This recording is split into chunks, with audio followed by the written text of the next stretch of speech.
leave it to the professionals.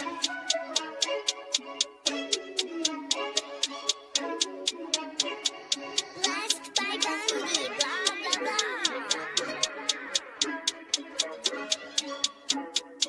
Started off with a bit, now I got coin.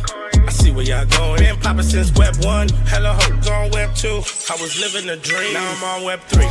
And it is what it seems, topping the pyramid schemes, I'm telling you. I'll sell you a percentage on Nebula. Shout out to Vince, he'll set it up. Surfing on the web and I'm shooting at 3.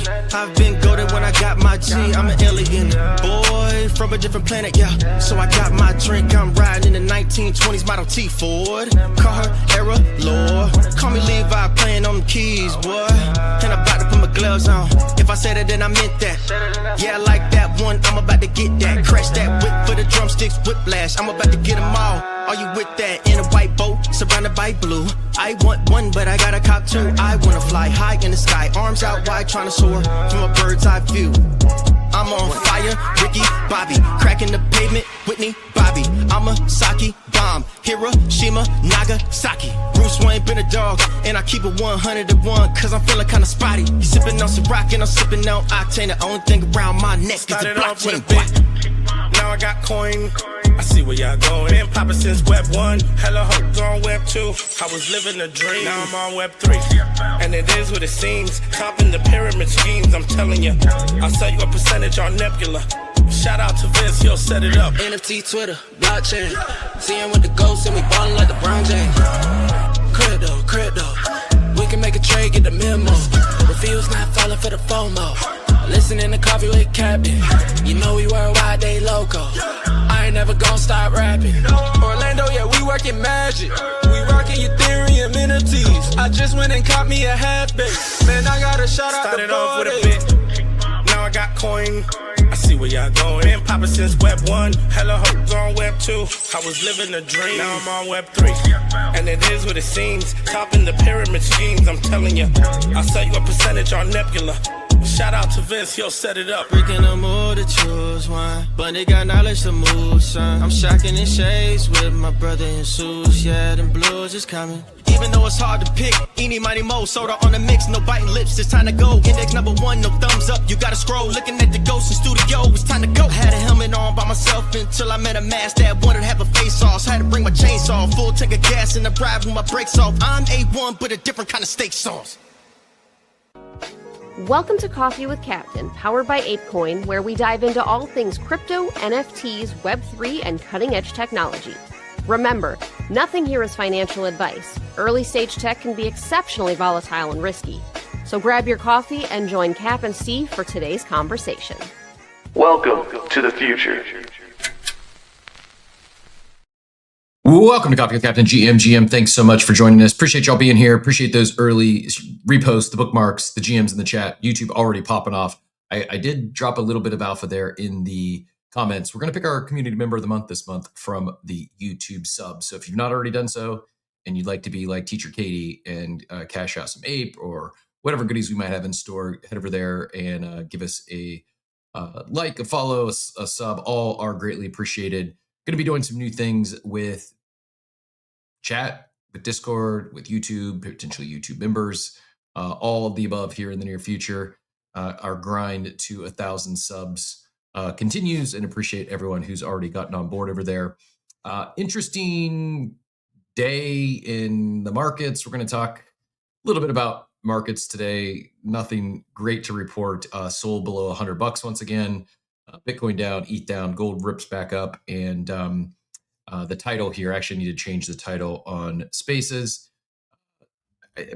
We may do a deeper technical dive next Tuesday. I think Divide might be able to join us for a little bit, and so probably go deeper on the technical side, but worth commenting, at least hitting on a little bit this morning, is Vitalik's post yesterday's long form post. You know, that I don't know another way to put it, but adapt or die to the L2s, I think is Vitalik's message.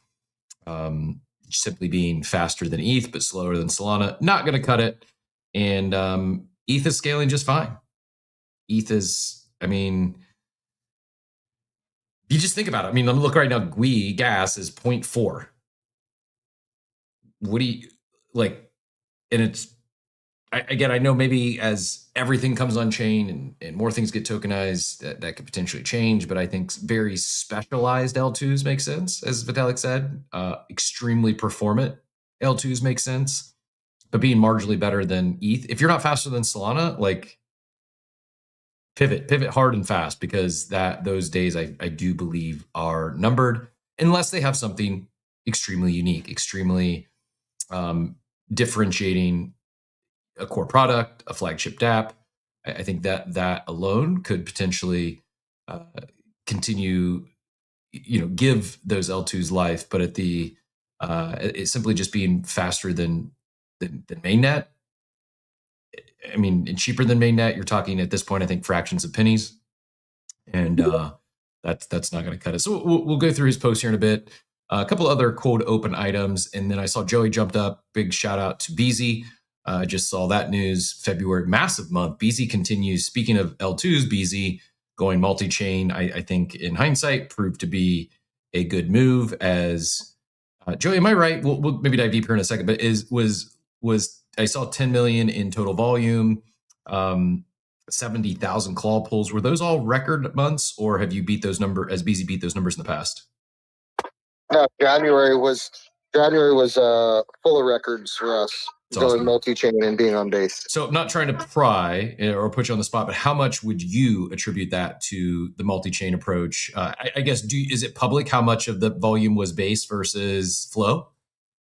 Yeah, it's. I believe somebody has built doing analytics for us, but yes, it's all public information, and I believe we have some more data coming out soon on like base, what we've done actually on base specifically.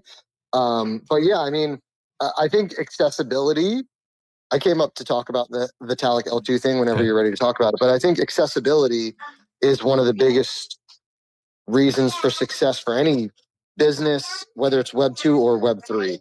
And being on base and being in the base app and the ease of onboarding with base has helped us hit new highs, daily highs, weekly highs, monthly highs. That's awesome, man. Well, congrats to the team. Congrats to Andrea and Pratik and yourself and everyone over there. I do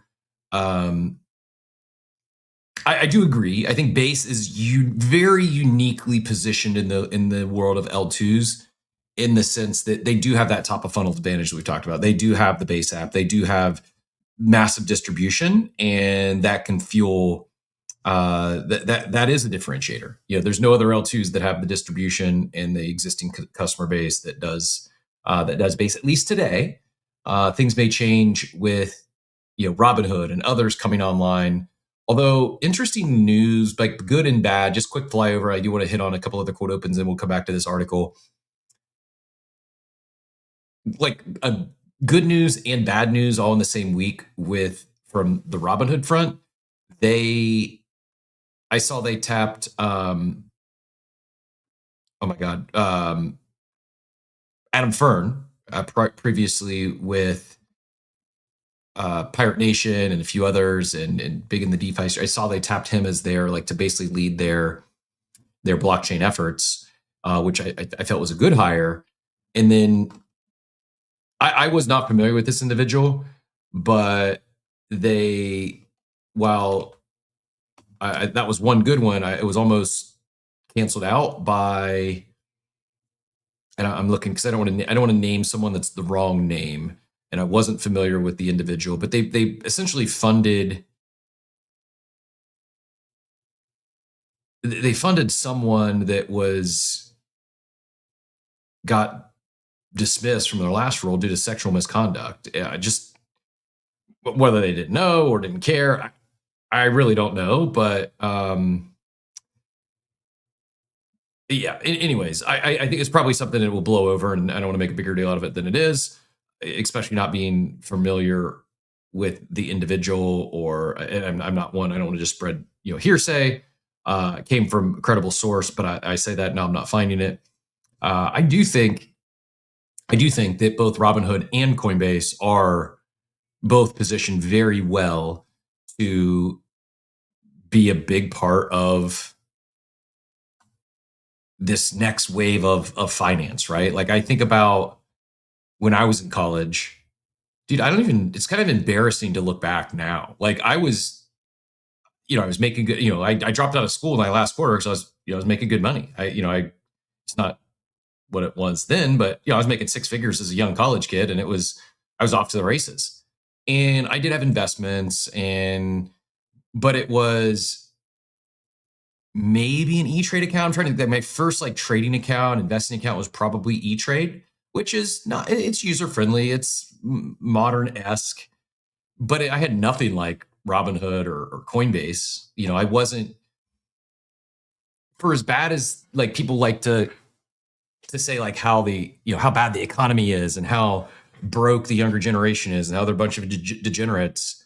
I don't know, man. I think a lot of kids in their early 20s are far ahead of where I was in terms of investing and setting myself up for shoot. Now, are they making all the right decisions in terms of their buckets and their long-term plans?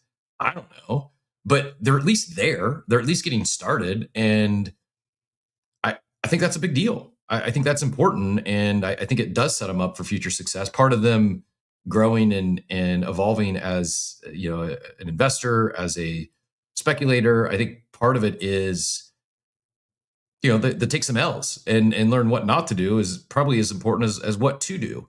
So I did just pin up top the post from Adam Fern. I didn't find the other one. I'm not even going to go there. It's not that important, but I saw some people kind of fudding it pretty hard.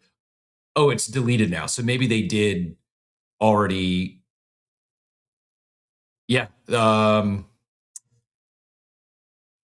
So I don't know what it was. So here I was in my search. Proof of play. Yes. Thank you, Alok.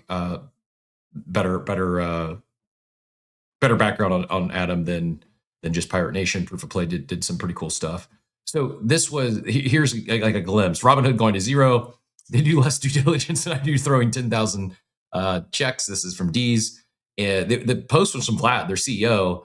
And I don't know, Joey, do you know what GSVM even means? This is, I guess I'm too old. What did you say? GSVM was D's first comment. I don't know. Nope. I don't know what it means. This is I'm dating myself here. I'm showing my boomerism. It says love to see he deleted it after reading the replies. Absolutely F Nell. So not only deleted it, maybe they went back or did something different. Anyways, it's not that important. They won't be the first, won't be the last bad hire or bad business fund. It doesn't exist. I just Googled GSVM and it's some guy's initials. It has nothing. It's not shorthand for anything. So maybe we're just making stuff up on the fly now. Could be. Maybe we're talking in agentic language and not all humans have caught up yet. So I thank you very much for the YouTube sub, Chris Voigt. Greatly appreciate it. Katie, the week snuck up on me. I can't believe it's already the 4th of February. Yes, halfway through the week, and looking forward to this weekend. We got first lacrosse tournament, preseason tournament, but still excited for that. Daughter's senior year, so excited to see her get out on the field. Do they call it? I should know this by now. Is it? I know it's a pitch in soccer. Is lacrosse just a field? Does it have a specific name? Is it also a pitch? I don't know. Two other really quick cold opens, and then we're going to talk. It's a field or pitch. Field or pitch. Okay, there you go. The one thing I wanted to highlight was CT winning again. This time, the form of a $1 million article. The contest that X ran recently, Beaver of Milady fame won the $1 million with the article on Deloitte, a $74 billion cancer metastasized across America. Beaver is also the one that has started the Somali scan, where he's basically helping uncover fraud. And it's not, this is like, I don't know if this was a shit post or real, but after he wins his $1 million, he posts this screenshot that I shouldn't assume Beaver's a he. They posted NVIDIA, this NVIDIA GPU bundle that's $229,000, nearly $250,000 for some GPUs. Says gonna catch so many corrupt politicians with this bad boy. And his first comment is, "What color Lambo you gonna get?" I don't know, man. I really like the ones that come with 640 gigs of VRAM at 1500 TOK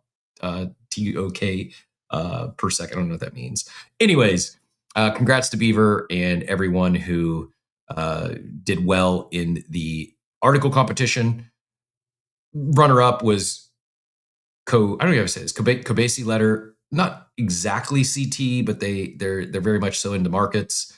And then Dan Coe, the one that kind of kicked, I think, was the inspiration behind the $1 million contest, posted the article as the most viewed article of all time on X. They went ahead and gave him a $250,000 as well for I guess a pretty nice participation trophy. And then there's a few others that also got honorable mentions with 100K. I know X it doesn't have the greatest rap right now, and I complain about spaces. Following up on yesterday's conversation regarding delusional optimism, I still believe that X is a good place for creators. It's different, and there is certainly platform risk. I think the best answer is all platforms, but I do think they're doing things differently. I think it is maybe not a small deal, this whole XAI and SpaceX merger. You're talking the most valuable privately held company ever that's going to IPO. What does that mean for X and creators on X? I don't know exactly, but I remain optimistic they'll figure it out. And they clearly are incentivizing, rewarding creators. Is it as good as other platforms? Depends on who you ask. If you go ask Beaver or Dan Coe, they probably say yes. I would love to see them prioritize video better and spaces better, not just written text or articles. But I also know the game that I'm playing or not playing, and that's a me problem, not an X problem. Anyways, that just wanted to highlight that. And then before we jump into Vitalik, the other, speaking of X, is the ticker X has just become available. We need a prediction marker on how much Elon will end up paying for that. You want to talk about FU money? I think he's now worth more than the next 3 or 4 wealthiest people in the world. If you add up Bezos and Sergey and Larry Page, I think he's now at least paper net worth more than all of them. And 850 billion. Yeah, I think it's a lock for $1 trillion this year, and I would be surprised if he doesn't buy the X ticker at this point. But we will see. Maybe more important is in the world of AI. I shared this previously. Claude, full porting my ChatGPT to Claude. I don't think it's close right now. Oh, also, by the way, somewhat breaking news is Claude firing shots directly at OpenAI. OpenAI came out and said, we're going to be introducing ads. Just this morning, half hour ago, 45 minutes ago, Claude had this to say. While they don't name ChatGPT or OpenAI, direct shot over the bow here. Claude is built to be a genuinely helpful assistant for work and for deep thinking. Advertising would be incompatible with that vision. Read why Claude will remain ad-free. It's early, but I think, and you're talking giants, Anthropic, Google, OpenAI are just 3. And right now, I think for what they different, but to me, Google has an immense lead on data. You've got Claude just works better, just more efficient, it's more effective. ChatGPT, I feel, is regressing. And then, I think the sleeper is Grok. I would personally, my personal rankings, even though ChatGPT was my daily driver for too long, I would put it probably 4th at best right now, behind Claude, Gemini, and Grok, in terms of what those LLMs are capable of, both free and premium versions.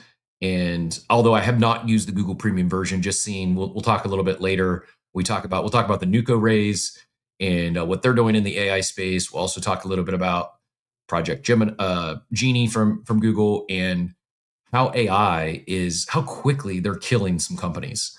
And I don't remember who, someone in crypto posted something about the, like, almost feeling sorry for some of these, might have been Bread. I'll go find it. So feeling sorry for these brands that might have raised in 21, 22, built big teams, and then a couple years later, AI is just like, you can't build that way anymore. Like, you gotta, especially if you're a startup, like, it's like some of the big, Fortune 500, some of the big publicly traded companies, they might be able to turn like a Titanic, but these startups, like, you can't compete with that kind of cash burn when, a single person can go build something over a weekend that's going to be as good or better than what you're trying to build with your massive teams. And it really is shaking some things up. Going to be curious and excited to see how things shape out.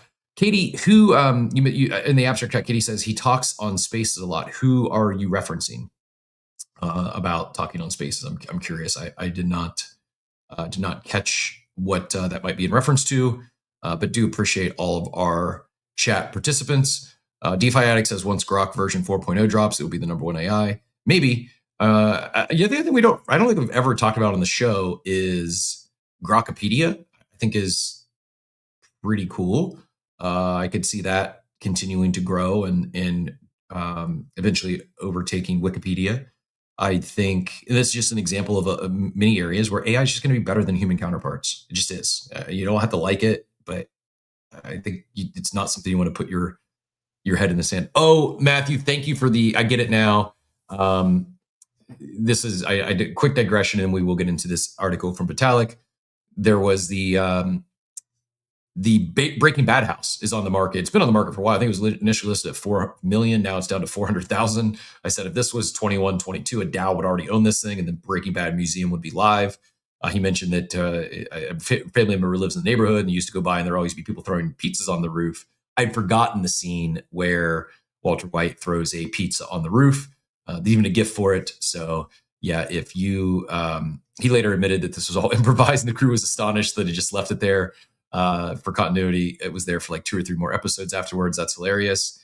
And so beloved that the local community and fans of the show would go throw pizzas on this roof of this house. So if you do buy a Breaking Bad house, know that there is a good probability that you'll walk out one day and find pizza on your roof. Market wise, I don't know. Maybe we circle back to it later. It's rough out there right now. I remain optimistic. I don't know where the bottom's at other than CryptoPunks. I'm still hopeful it's 50K. I think the floor is about 60K right now. I see USD, obviously. I saw one last night sold for 54K. And historically, we've seen that floor somewhat protected at that 50K mark. So I'm hoping we hit 50K and then we rip from there. But in the last 24 hours, Bitcoin down another 3%. It's 75K. ETH down 3%. We'll set up our Vitalik conversation in a second. And Solana, the biggest loser on the day, down 7% to $95. I didn't think we'd see $100, sub $100 Solana, but yet here we are. It's not long ago. I remember talking about Cardano, and they like pegged in that 80, 85 cent range. It's 29 cents. Like Doge is almost below 10 cents. Just getting rough out there. Fear and greed in crypto at 14, extreme fear. And relative to the TradFi fear and greed, it is in fear now. So I don't know if it was Monday or last week, we talked about it was in greed. This is how quickly things are moving, how volatile these moves are. Both, I mean, unfortunately, most of the volatile moves have been to the downside. But just last week, it was 64. This isn't crypto. This is TradFi fear and greed. Just last week, it was 64. It just it skipped neutral and went all the way to 41, where it was a month ago. Just a really confusing market at this time. And it's confusing not just for crypto. I think you see even Wall Street being somewhat confused as well. Oh, she was talking about Beaver. Comments keeps getting removed. That's funny. I wonder, does Abstract moderate Beaver? That would be something. Pingerate, thank you very much for the Pingu tip over there. Greatly appreciate it. I've never heard Beaver speak, so it is a he. Thank you for clarifying that. He does speak on Spaces. I will see if I can catch him on one here soon. And clearly big brain when it comes to building software and then writing articles about what he builds and the data he captures. So no runes on CWC today. And we got pizza on the roof. Gifts are flooding the chat. Shout out Matthew and Machiavelli. Now we've got all that out of the way. GM also to Sean Go Mining, I think a relatively new listener / community member out there. Dort the legend giving us the chart is going to go up at some point. We just don't know when yet. And getting some. Oh, we got a mint tonight. Human resources claim for MeBits and VFriend holders, 1 mint per wallet. It's a free mint, first come, first serve. No idea what this is, but Sasso tagged Jesus, an idiot, and myself from Solos. So do your own research. No idea. I'm just seeing it for the first time, getting tagged here. But a free mint, and the last free mint or close to free mint that caught some motion did pretty well. We're talking about Del Mundo's here. I think it's still trading around a 0.03 ETH floor. Joe, are you still in Del Mundo's? I do. I still have 10. I thought about selling at 0.03, but I was like, I paid so little. Let's see what happens. It's been dropping to 0.02 and then back up and then down. And so it's at 0.022 right now. Yeah. I mean, it's not the only thing dumping down. I mean, Punks I mentioned down a couple percent of the day, below 27 now. Pudgy's down to 4.2, down 3% of the day. Apes are flat actually at 5.37. Not sure last time we had a little over 1 ETH gap in those two.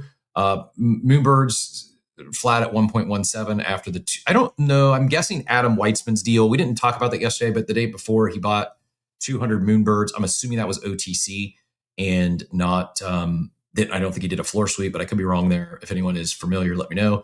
Little Pudgy's 0.48, Mutants 0.76, Good Vibes Club up again to 0.87, and Azuki 0.72, Grifters 15 ETH. Cyberkongs, the big winner on the day. Anyone know what happened there? They're up 61% to 2 ETH. Was this I have no idea. It's 2 ETH and super, super thin floor for Cyberkongs. If you don't remember, this is one of the OG collections from the 21 era, and they've had several subsequent secondary collections. There's only 1,000 of these, so the supply is small.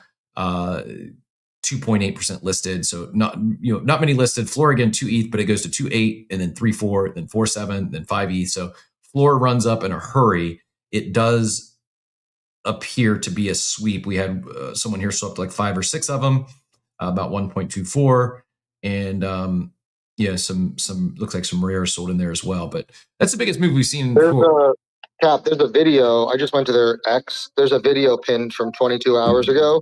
That's a minute and a half long. Maybe it has something to do with what's in that video about what's happening with their project. Maybe. Yeah. Interesting. It says the weaponization of opportunity. I'll pin it up top if anyone wants to take a watch and let us know what it's all about. I'd be curious. They're one of the ones that I remember them for the banana token. This project minted in April of 21, basically same time as Bored Apes, shortly before, and they were one of the first ones to launch a fungible token. It was the banana, and I remember at one point it was one of the first where people were talking, "Oh, I made $4,000 staking my Cyberkong yesterday. I'm retiring because I'm going to make this every day for the next year." Anytime you see that, that's your telltale sign to take some profits. I've got this pulled up here on screen. They leaned into the Star Wars, a galaxy long time ago theme here with the video, and calling it the Death Star. Oh, I bet it's a strategy token. Do they not have a strategy token yet? I'm assuming they don't have a strategy token, but they have. I don't understand why they would do a strategy token when they have. Don't they have two tokens and a rune already? Or they converted the banana at some point? Yeah, they've got a lot of. There's a lot of. Last year they converted bananas to something else, and then they also launched a rune, right? And yeah, there's a lot in that ecosystem. Kind of, I'm just not. I've never been in the community. Kind of lost me with the so many secondary collections and whatnot. But I think they have four 4 collections, right? They have Kongs, and they have baby Kongs, and then they have the voxels, and then they have the anime ones too, right? Yep. They have like 4 collections. So I mean, I guess from a price action standpoint, I can see making sense because it is such a small supply. So I think some of these collections, when they go into strategy and then you put it in that flywheel, it's just easier for things to pump when supply is low, listings are low. So I that fully makes sense why you see some floor sweeps and some people try to front run that. It'll be interesting to see how it plays out. I think it is very challenging for those that have already their existing native tokens, and that then they also support a strategy token. I don't think it's a coincidence that Good Vibes Club and Chimpers are some of the more successful ones because it's their only token, and they've really their only fungible token, I should say, and they've really leaned into supporting that and doing the buys, the burns with royalties and whatnot. It's really hard to support multiple products, specifically tokenized products, and we'll see. I'm certainly not running out to buy a CyberKong at 2 ETH, but because again the floor is so thin, could be some opportunities there for flippers. You can also play the strategy route. I mentioned thinking about starting this 1 trade a day segment here on the show. I didn't buy Vibester. If Vibester was actually down as the chart was showing me, I would have bought it, but it was like kind of flat in the day, so I wasn't getting the discount I thought I first was when I first looked at it. But I think there's some opportunity to trade inside that realm. The other thing that I am going to look at real quick, and then I saw Jack flew up. We'll see if Jack has any comments on this. If not, we'll roll into the Vitalik blog post. Last week I said it looked to me that the Burb market makers were protecting the 200 million FDV floor. And then yesterday, after the big run up, I said, looks like they're protecting the 300 million FTD floor. So they this just kept bouncing every time it hit there. I just don't think there's that many. In fact, I know there's not that many new buyers because the holder count hasn't changed. It's basically been at like 14,700 since launch, I think, maybe a couple days after. And how do you explain a pump like that if it's not a bunch of net new buyers? Unless the sex buyers, unless upbit buyers aren't counted, I guess would be the explanation. If there really is in fact a lot of retail buyers, I think the chart is being held up now by whales and some market makers, and you could short it. Although I don't think I'm not going. I don't have a MEX account, so I don't have the ability to short it right now. But I don't even think I would do that. I think it is probably holds this line between 290 and 300 million, and possibly get a channel trade, swing trade it. It's not even moving that much. I mean, it obviously had a huge run up. Had you longed it at 200 million when I caught it last week, and then closed that long at 450 million, it would have been a massive win. But you take out the big God candles, and then the subsequent sell-offs, people cashing out, taking liquidity. It's just kind of bouncing between, first it was like 200 million to 220 million. Now it's bouncing from 290 to 310-ish. So it's not moving a lot. I don't know. I'm going to keep an eye on it. Probably not going to get into a trade today. But if it does go on lighter or hyperliquid, potentially I might look to trade it aggressively. Short term, I won't be walking away because I don't think it just doesn't appear like this is organic retail buyers or any real retail demand for this thing. And there is going to be sell pressure as the unlocks come with the Burb game and the nesting.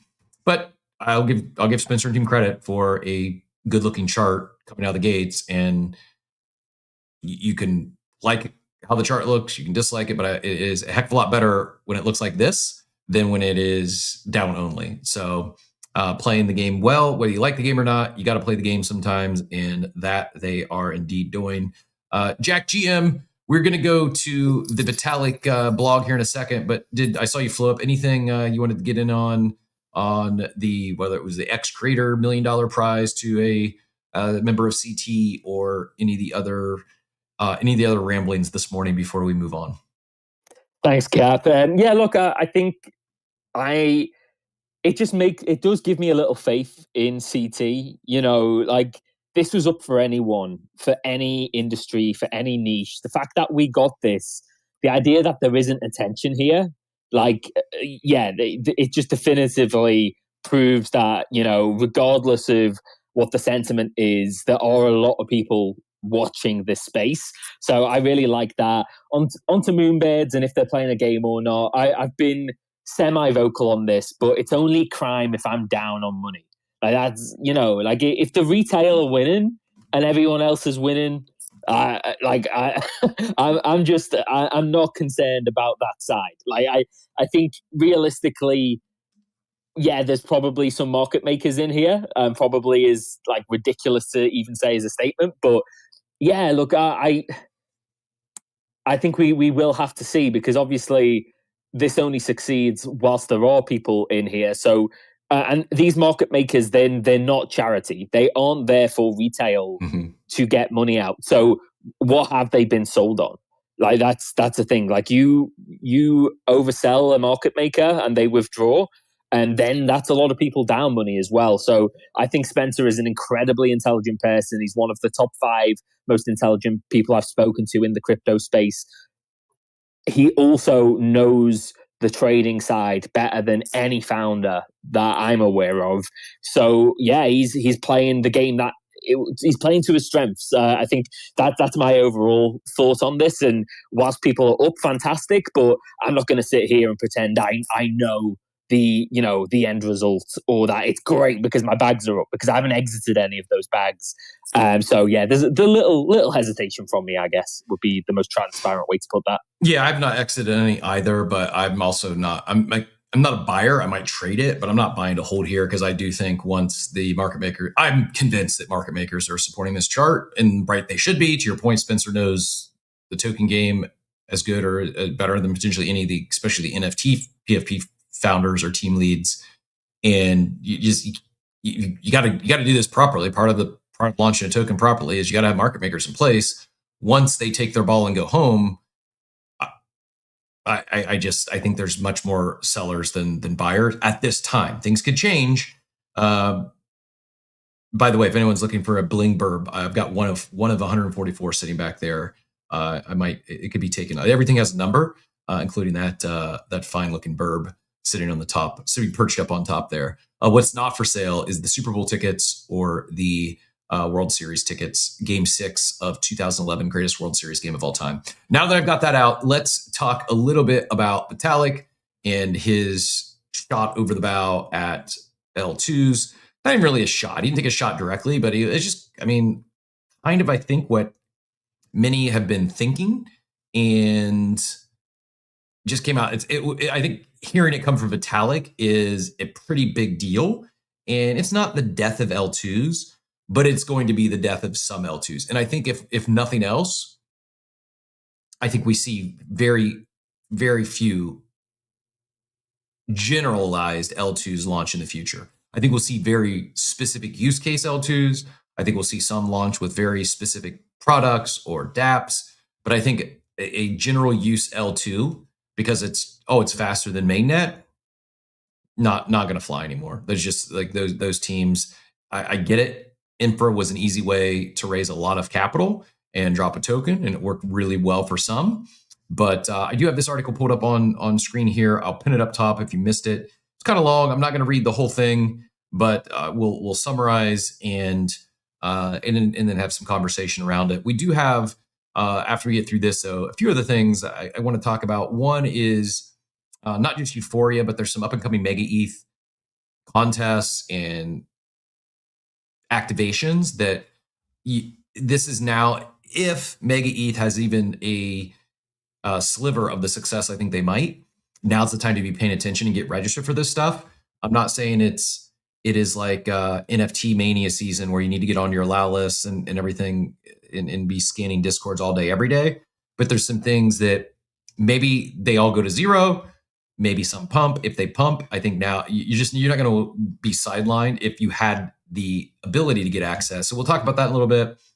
We may talk about groceries and free groceries in New York, depending on how the time goes, and have some agent conversation as well, including, speaking of agents, Nuco closed their pre-seed round of over $1 million. We'll probably hit on that before we wrap up today as well. Congrats to Austin and the team there. But back to the conversation at hand here, the trending topic of the day. Vitalik says there has recently been some discussion on the ongoing role of L2s in the Ethereum ecosystem, especially especially in the face of two facts. One, L2s progress to stage 2, and secondarily, an interoperability has been far slower and more difficult than originally expected. I'm not the one to peel back that onion, but I am curious what were the expectations and why has it been slower and more difficult. Second bullet point, L1 itself is scaling. Fees are very low and gas limits are projected to increase greatly in 2026. I mentioned earlier, gas was 0.4. It's 0.6 right now. Like if your whole thesis was an L2 for scaling because it's going to be marginally faster and marginally less expensive than ETH, like it just doesn't hold anymore. Like and maybe even that exceeded their expectation because ETH users are up, ETH wallets are up, tokenized assets are up. Like, so the usage is there. Is it all at the same time, like highly anticipated NFT mints back in 21, 22? No, but usage is there. Like ETH is growing and the network is holding firm. Like even in crazy, like get liquidation cascades, gas might pump to like, I don't know, 30, 40 GUI. The other day I had a transaction I didn't process because it was going to be like $12 in gas. And I'm like, $12 in gas. And that would have been like, we would have killed to get a transaction through for $12 in gas back in the day. So I think the mainnet has done a great job in their upgrades. And part of the value prop of ETH is they're able to pull these upgrades off in real time. They've had 100% uptime since the network went live. Like it's just really good tech. And the L2s aren't better tech.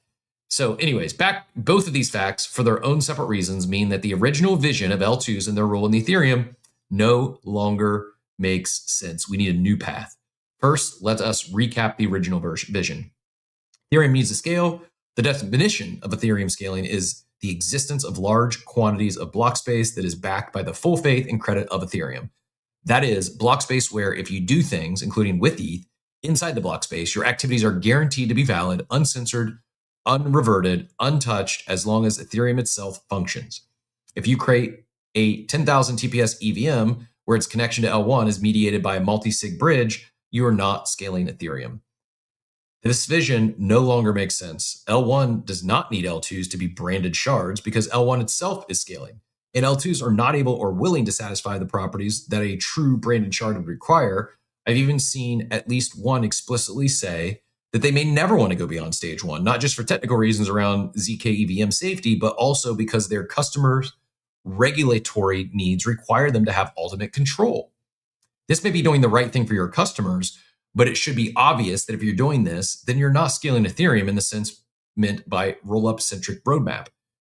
But that's fine. It's fine because Ethereum itself is now scaling directly on L1 with large planned increases to its gas limit this year and the years ahead.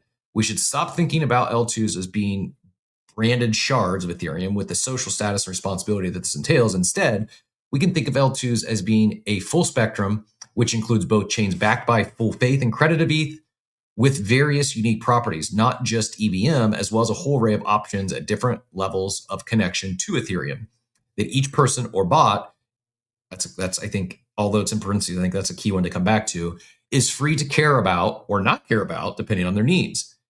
He goes on to say, and this is where we're going to wrap, and then we'll get to Joey and Jack. If anyone else wants to get in this conversation, feel free to drop your comments, your questions in the chat, or throw a request in to come up on stage. As always, open space, open stage here on Coffee with Captain. Would love especially any big brains. I mentioned, I think Divide will be joining us next Tuesday to talk a little more technical here, but if anyone wants to get in, let us know.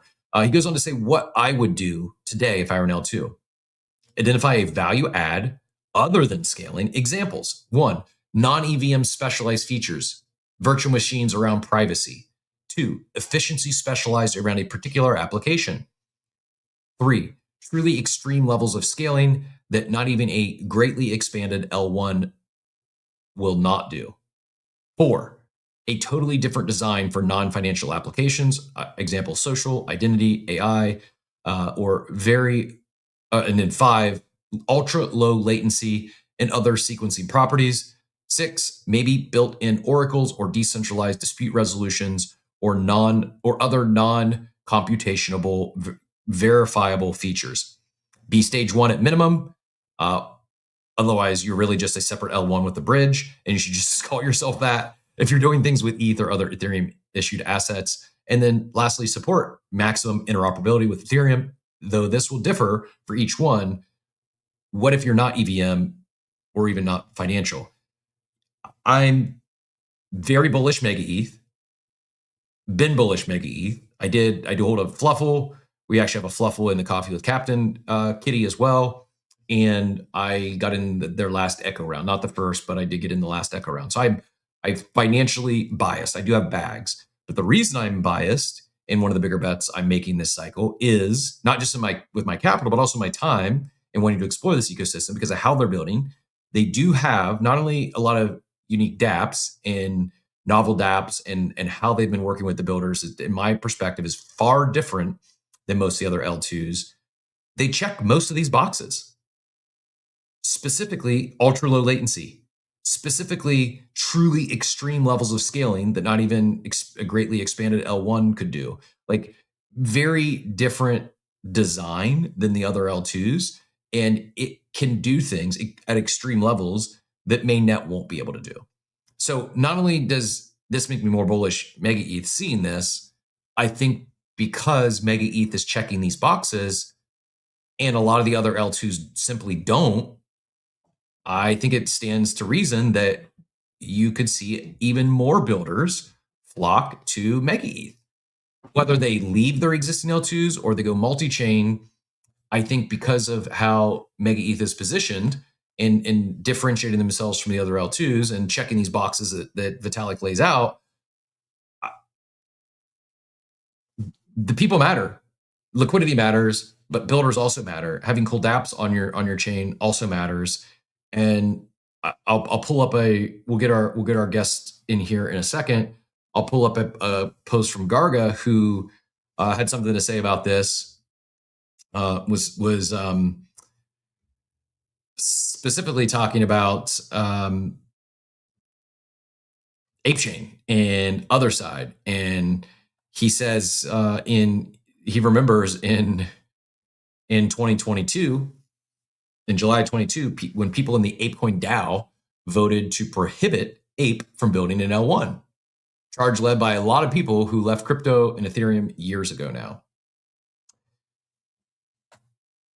This isn't death for ApeChain, because one of the things that ApeChain has going for it, the biggest thing ApeChain has going for it, is they have a novel dApp. They have a flagship dApp that is other side. He goes on to say, I wrote a long post on L1s versus L2s a while back. Can't find it right now, but everything I said there still stands. You need to have a very opinionated design in order for it to be worth having your own L2. The generalized just faster L2 thesis is pointless and dead. I wholeheartedly agree. He goes on to say, Ape's success is tied directly to other side. That's the platform that we have that no one else does, and where we can create a unique symbiosis between chain and platform. Wholeheartedly agree. And actually, it looks like Raheem found the original one. How many new chains do you think are going to be launched in the next 6 to 12 months? Talking with people who have deal flow, sounds like between 50 to 100 that have raised serious money, which makes sense. The easiest thing to raise money for since forever has been a new chain or infrastructure. I think that's over. I think you could debate whether this is a death nail for L2s that don't have any real differentiating factors over being marginally faster and marginally less expensive than mainnet. I think what is really over is this. I cannot imagine I'm trying not to make it PvP, but I'll just use it because it was recent. Can't imagine a monad raising anything remotely close to what they raised now going forward. It's marginally better. They don't have anything unique. They don't check any of those boxes that Vitalik was just talking about.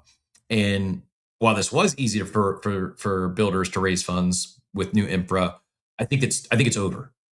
unless they go their own L1 route, or they do something that is extreme like MegaETH, or they first find a dApp that has product market fit and then they build a chain around that. I think we'll see that. But this era of just launching L2s to create and how go look at their performance. Like the user base isn't there, the fees aren't there, volume isn't there.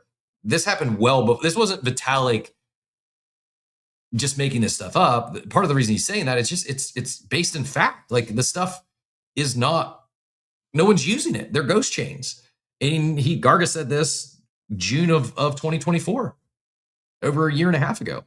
I think we see the pendulum swings back. It'll leave a lot more ghost chains in its wake. And he was right. He was right. So now, while I think Garga and the Ape team probably would have preferred an L1, they went the route of not even an L2, but an L3 leveraging Arbitrum. I think they're fine. But again, Ape Chain, and this isn't me saying this, is Garga saying this, their success or failure will be directly tied to other side. If other side's a massive success, Ape Chain's going to be relevant and a success. If other side doesn't make it, or maybe even makes it, but not at major massive scale, they're not saying this, I'm saying this, they may look to, I don't know, move away from Ape Chain. Maybe they do spin. I don't know what that holds. I do know they are part of the Arbitrum ecosystem, and Arbitrum funded a lot of their build out, their development. I'm sure that, I know there was initial contractual agreements. I wouldn't be surprised to know that there's even commitments beyond whatever the initial, I think it was 18 months that Arbitrum was paying for all the fees. I'm not exactly sure on that, but I don't see them going anywhere anytime soon. And maybe they never do, but Garga nailed it. I mean, his thesis is basically, a lot of what he said in this post in June of 24 was just effectively co-signed by Vitalik. I'm going to take a breath there. I will pin this one up top as well. Let's go back to Joey first, and then we'll go to Jack. Yeah, I don't want to say that we all saw this coming, but I can remember conversations we've had on this stage for years now about our criticisms of L2s and like, why do we need so many, and what's the point, and what's going to be the differentiator, and you know, it's interesting now that finally Vitalik is coming out and talking about it, because and I'm not saying we're the only ones that have been saying this, but I think a lot of people have been asking these questions for years on why do we need so many L2s, and what's the point, and what's the differentiator between them all. I mean, it's clear the bigger, like you mentioned Base as an example, it's clear what Base is doing, right? Their connection to Coinbase, their ability to onboard individuals like retail is their differentiator. MegaETH, their differentiator is, as you mentioned, their speed, and then all of the stuff that they're building. But when you look at some of these other ones, like, and I don't think Polygon's going to go anywhere because they've been here a long time, but you look at things like Polygon, and you look at things like Abstract, and maybe Abstract's unique is, the fact that they're tied to the Pudgy Penguins. I don't know, but there's a lot of these L2s out there that they're just existing. But I will say, I do think what's really cool about Vitalik's article is what you mentioned at the end, which is where he literally told people, like, if you want to be successful, here are ways to be successful. Because he could have very easily just left the whole article been like doom and gloom about L2s without providing a clear path on how L2s can be successful if they want to survive. So I thought that was really cool of him. But I do find it interesting that there have been a lot of very smart people in this space talking about why do we need so many L2s, and why should I use this one over that one? And now it's finally coming out from the man himself. Yeah, I agree. And it may hurt the feelings of some of these L2 teams, but it's probably better that they hear it now as opposed to keep going forward with something that's not working. Now I'm curious what face I had on. I've become a maker of memes with my facial expressions on this show. I need to become more cognizant, more consciously aware of my facial expressions. I know it's not great video, or maybe you enjoy it, but yeah, I get deep in thought, I'm multitasking and have no idea what face I'm making sometimes. if I make a funny face, it's often not because something that a guest speaker is saying. It's probably something I'm reading on the timeline or in the chat somewhere. So please, if you're Jack or Joey, if I made some ridiculous face, it was not directed at you. Jack, now if I make I'm sure you roll your eyes at me many times throughout the day. So it's okay. Joey, you took the words right out of my mouth. I do, but I wouldn't do it on camera, Not about Joey. That could have been super aggressive. Look, yeah, I'm with Joey. I'm with you here. I think, look, if the audience is like, yeah, no, we know, we get it. Like, I think for me, look, you've just got to frame this in a way where the product is the product, like the same way any point system token would be the product. And if there is no differentiator to that product and there is no competitive edge within the team who are building that product, then don't touch it. Like, I think it really is that simple. We another conversation we have quite frequently on shows like this is eventually nobody is going to know about the individual blockchain. And just nobody's going to say that. The same way we don't talk about what server or a website is on. Like, I think that's, definitively coming within the next, honestly, in the next 2 years, with the way AI is just eradicating everything now. I don't think we will be speaking about these chains half as much as we do right now. And it will just be like, hey, what is the product and where does it best fit? And if there is a chain that suits a product better than any other chain, because this is just the internet, people, we are just building, we call it Web3, people fucking hate it, but that's what it is. It's a better version of the current internet with a lot of support rails that actually realistically are the only things I can see that would support AI, not just completely eradicating the internet as it's now known, being able to believe what you see digitally. Not only that, but pause on that for a second. Yeah. What do you think is easier for an AI to transact with?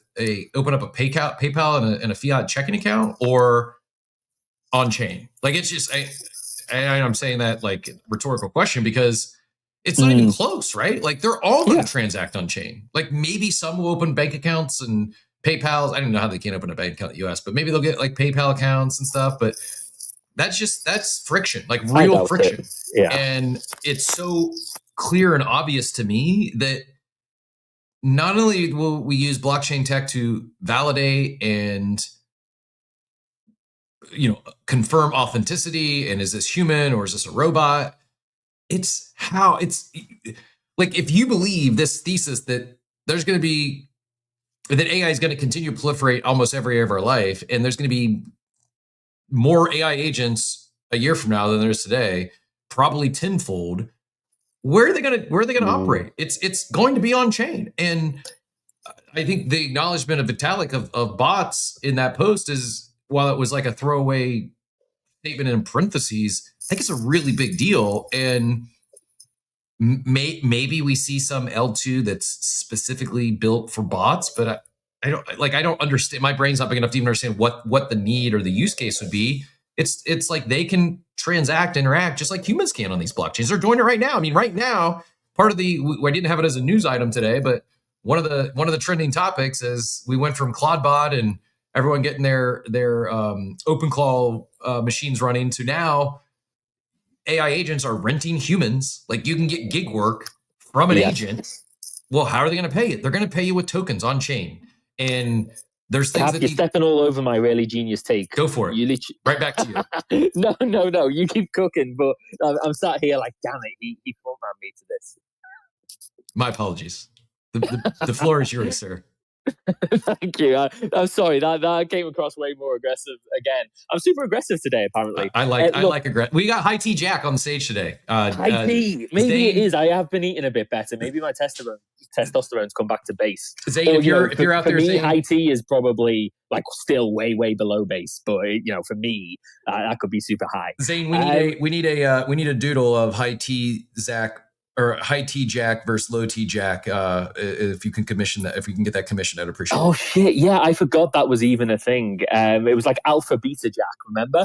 But anyway, look, I think you're dead right. One thing I didn't foresee, and this is really exciting to me, but also kind of really weird, you're not just going to have to verify when it's an actual person or when it's AI generated. The reverse of that's also going to be true. You know, you just referenced the malt book or the the open claw, is it now? Yeah. I don't know, but whatever it is called at this point in time, I think it's changed its name more times than I've changed my PFP. This thing is now being used to scare people. You know, like AI is doing this malt book thing, and people are like, oh my god, they're talking to each other. Oh my god, they're talking in their own language, and it's fear mongering. Yep. B, it's also potentially manipulative in terms of investment vehicle standpoint. Oh, for sure. We saw this with DeepSeek. For sure. Like, For sure there's a year or two ago. Wholeheartedly Sorry, agree. Cap. No, for sure. Like some of it, it's really cool tech. It is real. At the same time, there's also a lot of manipulation and a lot of psyops going on right now that people are claiming it's like it's real, it's really good. It is a next evolution of what AI can do and these agents can do. At the same time, like take everything you see with a grain of salt. It's not all real. And there are people, I mean, some of the one I saw recently is absurd is there's a human that's got its AI agent basically claiming that it's going to dox the human. And it's got its fuzzy picture of its passport. And if the token doesn't hit 100 million, he's going to get like, it's just stuff like that's, I'm 99% certain that's a psyop, right? It's already been proven, Cap. Kook, perfect. Kook already posted about it, but the back end, it's proven that they've just injected that prompt to make these things say this stuff. So yeah, we have it right now. So that's a world I didn't foresee. And if we extrapolate on that world, where now we don't need to just prove, hey, this wasn't a human being, it was AI, but the reverse also being true of, hey, this was actually a human being. AI isn't this far ahead.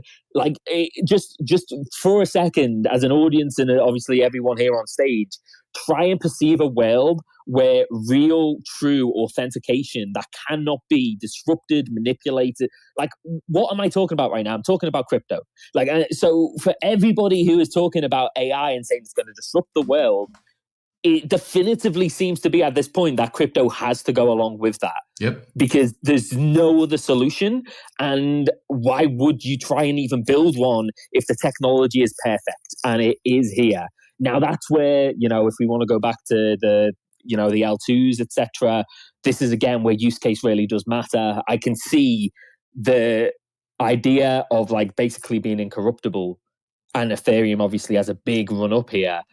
Also, the ability to evolve quickly. We talk about quantum computing. One of the biggest concerns about Bitcoin isn't the fact that it wouldn't be susceptible to quantum computing. It's the fact that it needs consensus before they can update it. And if quantum computing goes on the leaps and bounds that it could go on, then maybe, that bureaucracy almost could stall it, where, that's a big, big concern. Ethereum, it's just going to happen. So, yeah, I think this is what I'm now thinking about. I'm thinking in what I feel is 10 years, but is actually probably 2. And that's me done. Sorry for the rant.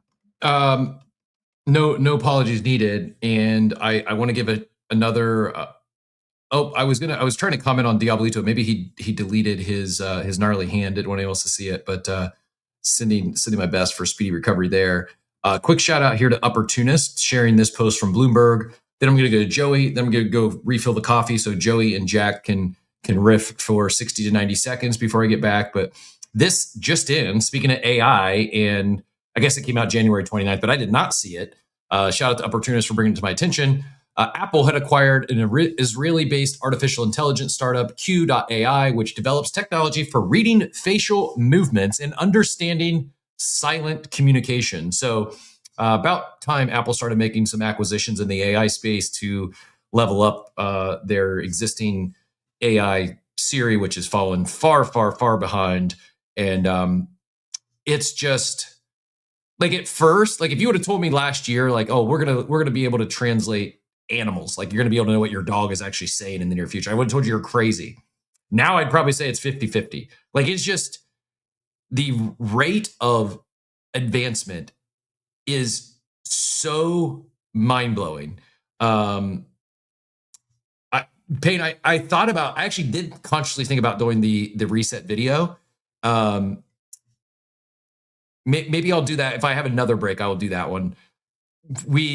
Producer Payne's been working extremely hard behind the scenes and has done some cool stuff to where I'm not even gonna have to, I'll have some awesome, some fine like hold music for you all and some cool videos if I do need to take the mobile stream drop or refill the coffee. Every time I say this and think about it, my brain goes to how superhuman that Scott Hansen is, the host of NFL Red Zone. The guy talks on screen for 7 consecutive hours, and he either is unhuman and doesn't take a pee break because he's got to be drinking water. Like, I don't know how you could talk for 7 straight hours and not like do that without water or not losing your voice. I obviously drink a ton of coffee, and I'm very well hydrated throughout the show. But as I say this, I probably do for like some sort of an exam that's not enjoyable because I do pee a lot, but I also drink a lot. So that's my way more too much information this morning. Blame Payne in the chat for not letting me go pee and refill my coffee in peace. But I kid. I am excited about some of the jingles are in high demand. We've had a lot of requests for bring the jingles back. Boy, oh boy, do we have more than just jingles coming soon. So all that to be said, I'm gonna hand it back to Joey, and then Joey, Jack, feel free to man the mic for 60 to 90 seconds. I'll be right back. Joey. Yeah, back on the L2 conversation. I'm not a dev. Don't claim to be a dev. I don't understand all the technical aspects of these chains, but like for if you're having a conversation with someone, it's like, oh, why should I launch on Optimism? Why should I launch on Arbitrum? Why should I launch on Polygon? Why should I, right? Like most of those conversations center around, well, who's going to give you the most money? Who's going to support you, right? Like, and again, from a dev perspective, maybe there are technical differences that make those decisions easier. But every conversation I've ever seen about like where somebody's going to launch typically centers around who's got some kind of grant program or who's funding or whatever. And that's probably the same conversation, and that ties into this thing with Vitalik. It's like, what is the difference? You want to what? Why would anybody want to launch on? Why would anybody want to launch on Arbitrum versus Optimism versus Polygon versus Seller versus if it's not just for the money? And if somebody can answer that for me, maybe that's why that L2 will survive and be successful. But if it really just always comes down to the grants and the money, then I don't know how any of them are going to be successful. Yeah, look, I'm with you on this, Joey. I think, I think at least for me, and maybe this is just naivety, but I became aware like how much money is at play when DGods moved over to Polygon, or the youths for DGods moved over to Polygon, and it turned out the reason they did that was because there's like $3 million on the table for them to make that move, to bring attention to the chain, to hopefully, basically bring NFT buyers to the chain. And I think, again, AI is just going to mitigate so much of this. Like, I think, you're not going to be able to market yourself as a chain in the future. It will be about the tech, because the reason you market is for attention. And AI is basically going to eradicate the need for people to be aware of your product. They will just ask AI, this is what I'm building. This is what I need it to do. By the way, AI, if you think of any other criteria that I need to consider, please inject that too. What chain should I use? And then obviously we're already seeing the fact that AI needs tokens to generate. We already are seeing the fact that, there is use case for these chains to have tokens and to be able to function this way, data, all of these things. Obviously, compute is a big issue right now. Like the actual just moving of this data, like the cost to run this. We keep hearing in terms of like, basically using more water than X, and it's basically it's the new oil. Just being able to move this data around in terms of damage to the environment, or at least this is what is being spread. I don't know if that's true or not. I haven't paid enough attention to it to try and pretend I'm an expert on it. But I think, yeah, that's something that I would probably be asking myself as an L2 right now, but also as a project looking for what chain to go on. It's like AI is going to be able to tell me this fairly conclusively. If not today, then not far away from now. It will also be able to tell people where to go for the product itself. So if I'm choosing money over efficiency of the chain, or I'm choosing a cash injection over the best possible product for my user, that is going to hurt you faster than you can solve for it with the money that you're going to get at this point. That would be my best guess with just how quickly this stuff is moving. The same way, I think basically anybody who has taken an unpaid shill is screwed at this point. Like, your reputation will be so much more visible than it is today. So will every business, and so will basically every step, every movement. If you're looking for some version of reputational reward, as in the reputation that you build as a business, as a brand, as an IP, as a creator, you really got to play by the rules at this point. I think you'd be stupid not to, because AI will be very, very quick in determining your reputation score based on your actual actions. So yeah, that's where my head's at. I rambled a little bit there, just waiting for Cap to come back. But Joe, I don't know if you want to come back first. Good looking. Yeah, I'm back. Appreciate I think. Oh, sorry. Go ahead, Cap. No, I was just saying I'm back. Good looking on the ref. Appreciate it. And we will. You know what? If I don't need another break before we play the outro, we'll at least tease one of the reset videos produced by the producer Payne. Go ahead, Joey. Yeah, I think to your point, Jack, which you talked about before, is what is your if you're building in this space with this technology, what are you building for? If you're building for retail, so let's talk MegaETH, right? MegaETH, one of the things they boast about is the biggest thing they boast about is their speed of transaction, right? Rivaling credit cards and credit card payments, things like that. I don't know what their retail onboarding is going to look like, but if that's what their biggest differentiator, or not their biggest differentiator, but what makes them attractive is, hey, listen, we can process payments as fast or faster than tapping the back of your phone or your card. If you're building for retail in mass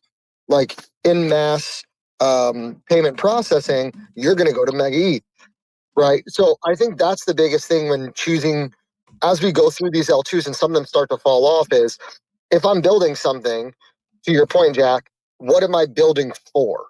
And right now, there's only a few L2s, and I don't know every L2 that exists. And again, not a dev, but there's only a few L2s that I can think of right now that exist, that if you're trying to build something for the masses, that have what it takes to do that. And if you want to grow beyond this space, you have to think about the people outside of this space.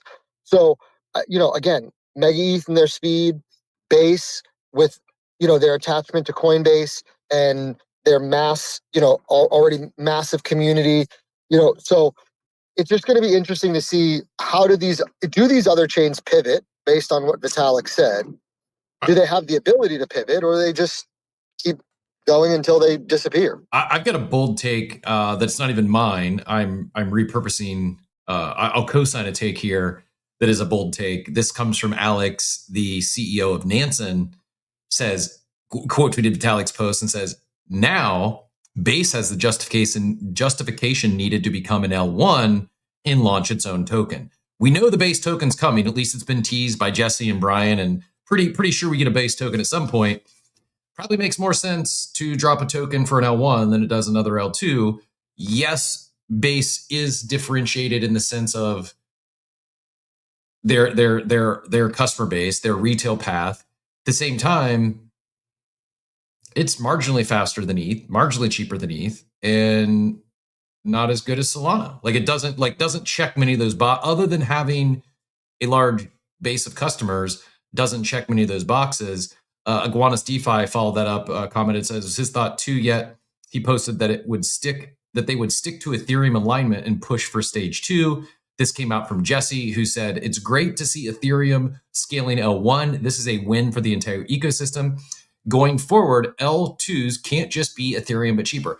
Everyone agrees on that, right? I think some of us have been saying that for a while. I think even it's funny because Dort maybe the comment of the day, not that Coffee with Captain full length album coming soon. Payne, that's what, forget coffee mugs.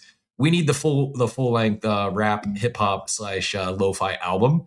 Combine all those genres in one, and we'll make it the coffee album. Forget coffee table books. It's time for a coffee album. But the serious take was interesting to see every L2 founder come out of the woodwork now and try to justify their importance.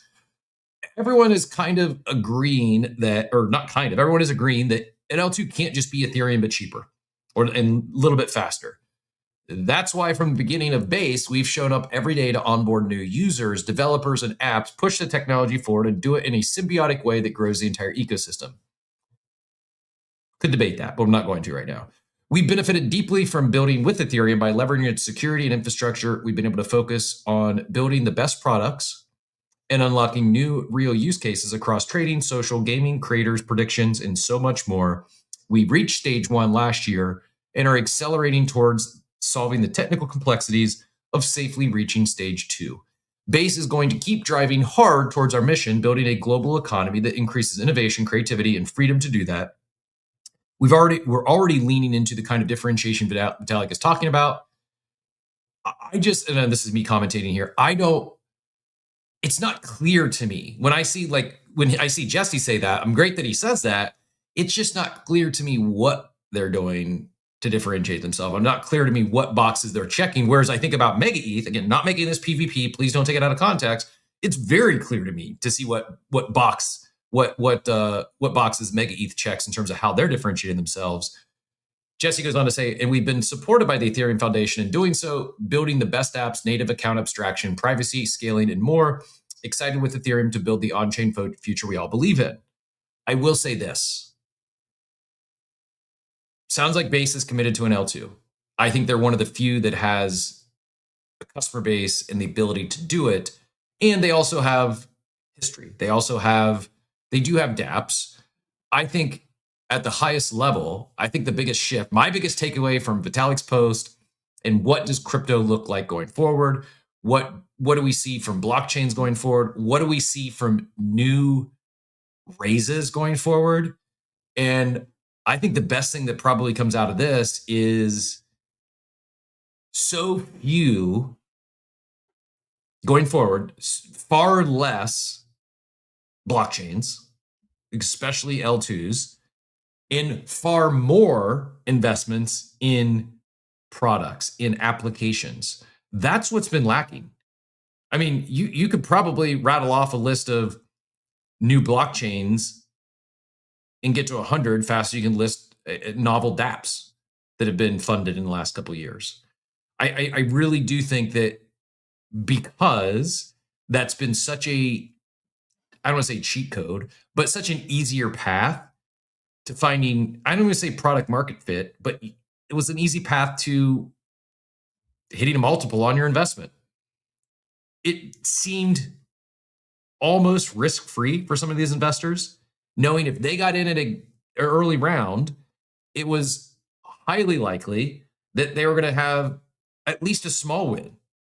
They may not hit 100x, but if they got in an early round, the chances are there was going to be a token. And even if they never realized any equity, their tokens themselves would 2, 3 to 10x their initial investment. I think those days are gone, especially as it relates to L2s. And I think as a result of that, the downstream effect will be builders focusing on building dApps, consumer dApps, and financial dApps instead of blockchains. And second to that is investors are going to be funding a lot more dApps than blockchains. Like, we don't need more infra. We did need a lot of this infra that some of the social sign-on and the account abstraction, a lot of the tech that has been funded and built in the last couple of years was necessary.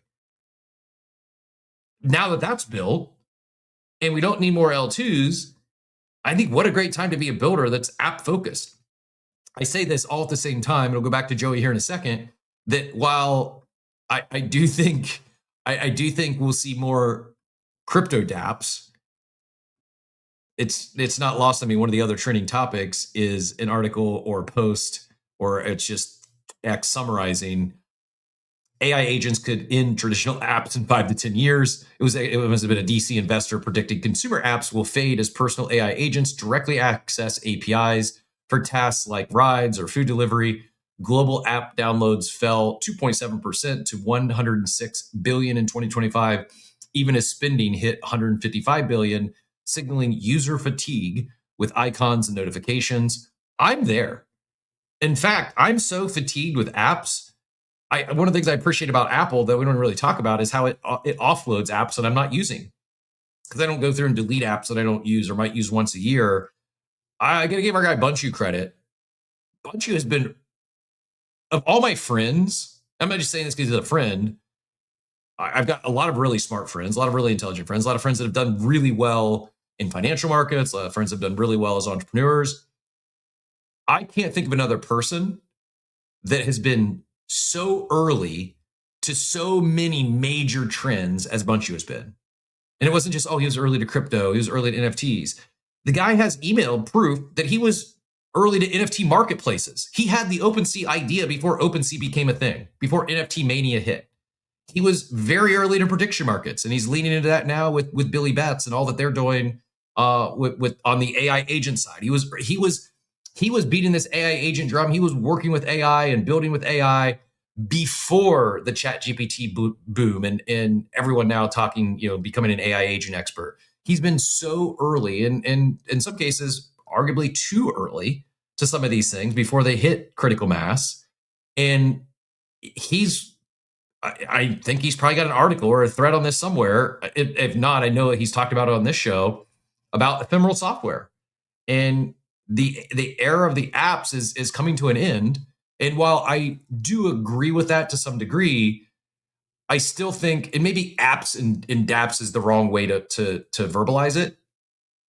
But my overarching point is less infra, more things for humans and agents to do on these chains, especially novel stuff that's not just a copy pasta or a fork of something that exists on another chain.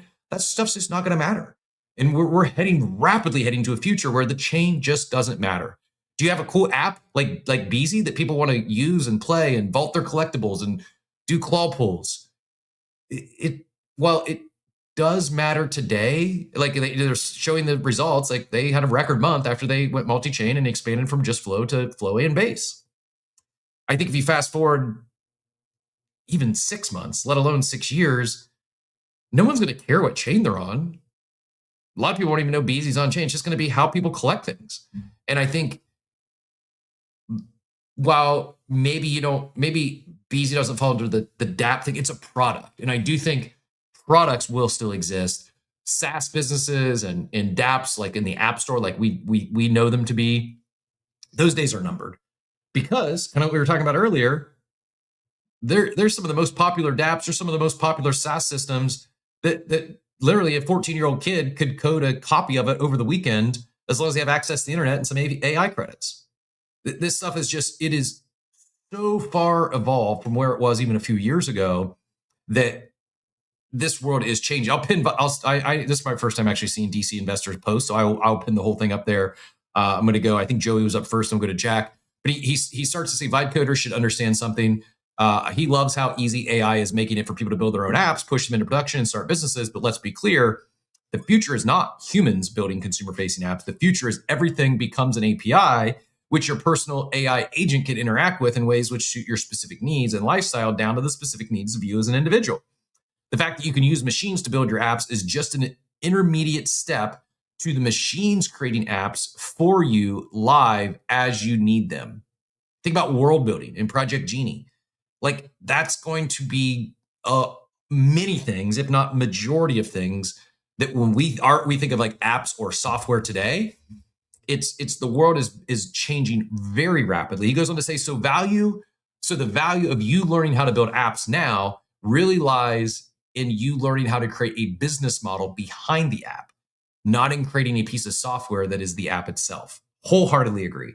Sure, there will be some templates for how you can interact with those APIs and apps, but your personal AI will pick one and tailor it even further for you. And a lot of the time, you won't even need to act with the UI beyond speaking to your AI assistant. Again, I agree.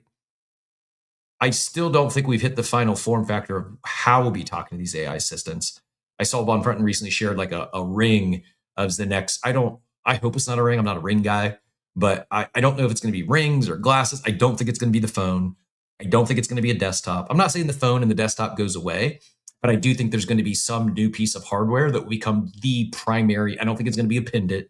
I don't know. Maybe it potentially becomes so small. And this is really futuristic, but it's like contact lenses or, an AirPod would be really, I think I don't see enough people talking about the AirPod or a small device you put in your ear becomes also the listening device, live translation, and that's your personal assistant in your ear.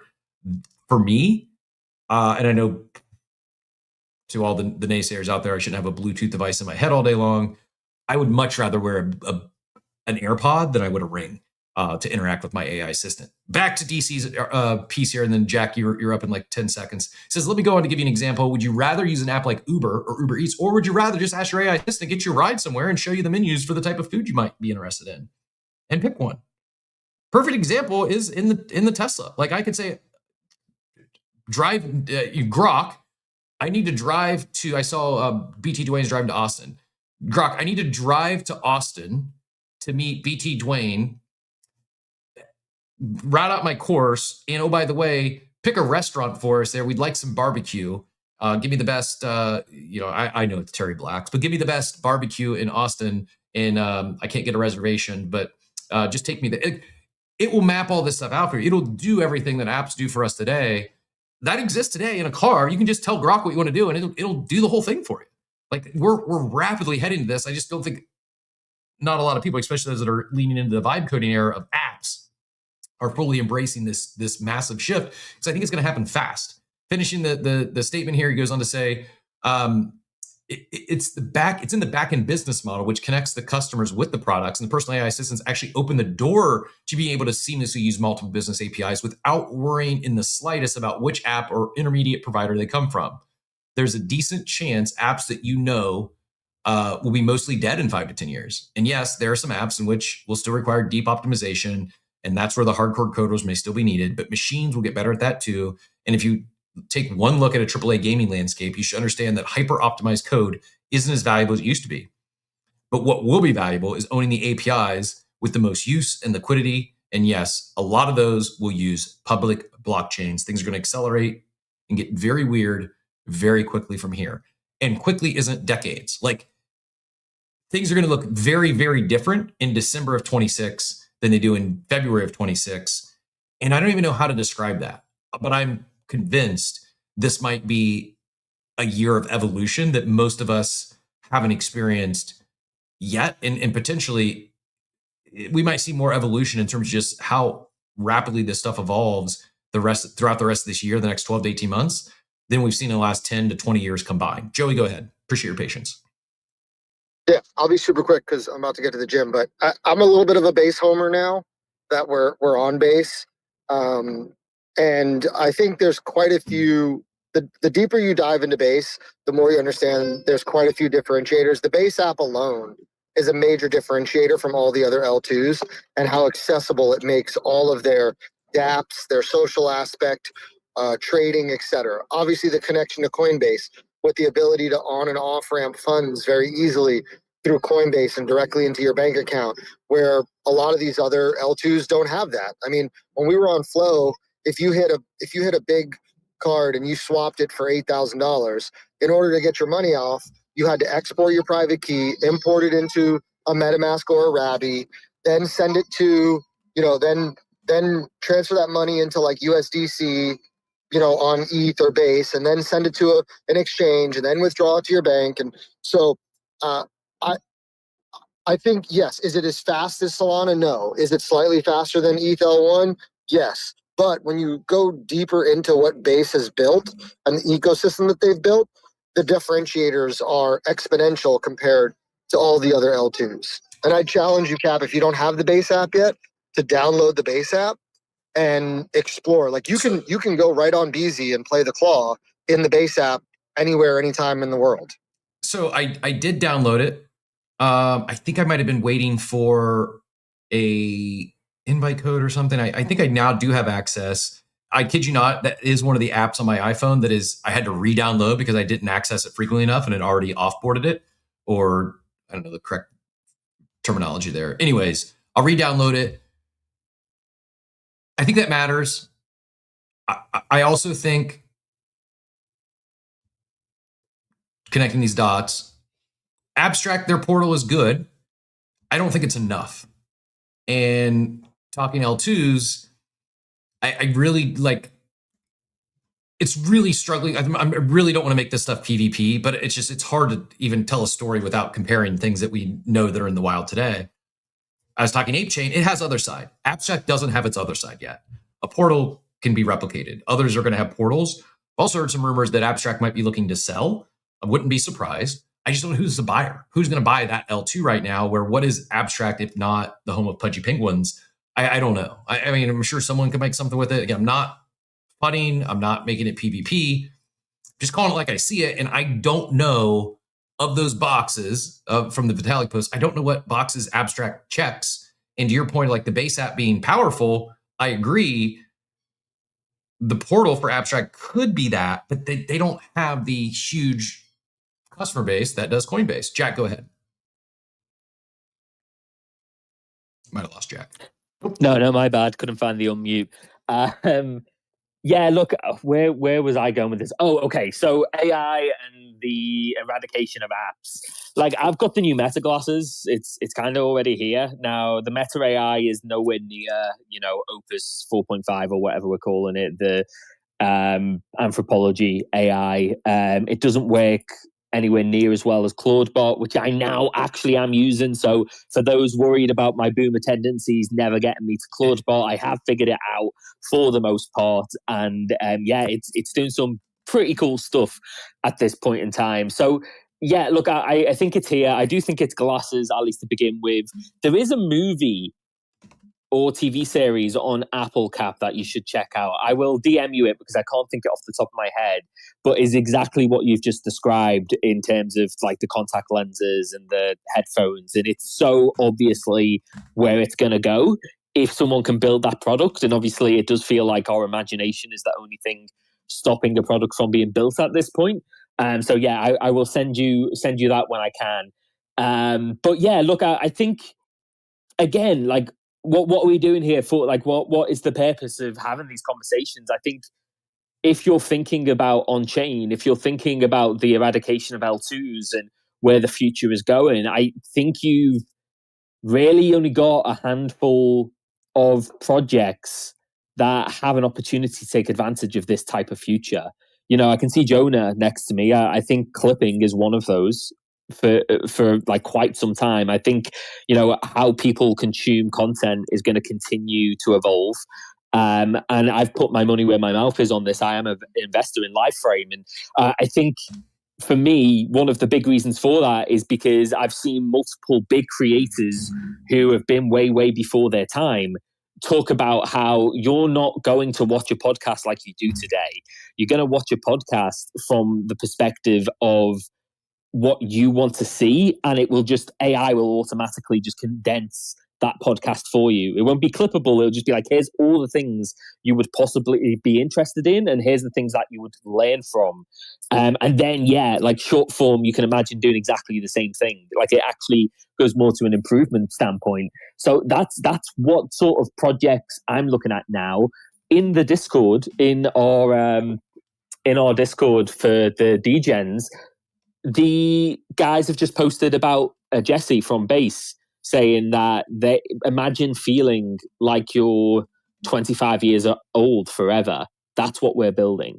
Like, I think when we are thinking about crypto at this point, the connection to AI and the future is so vast that if you see a product that isn't going to launch anytime soon and they're not talking in those terms, be very skeptical, because also we've seen ICOs, Whale posted about that today. ICOs are falling off a cliff right now in terms of actually rewarding somebody who is an early investor.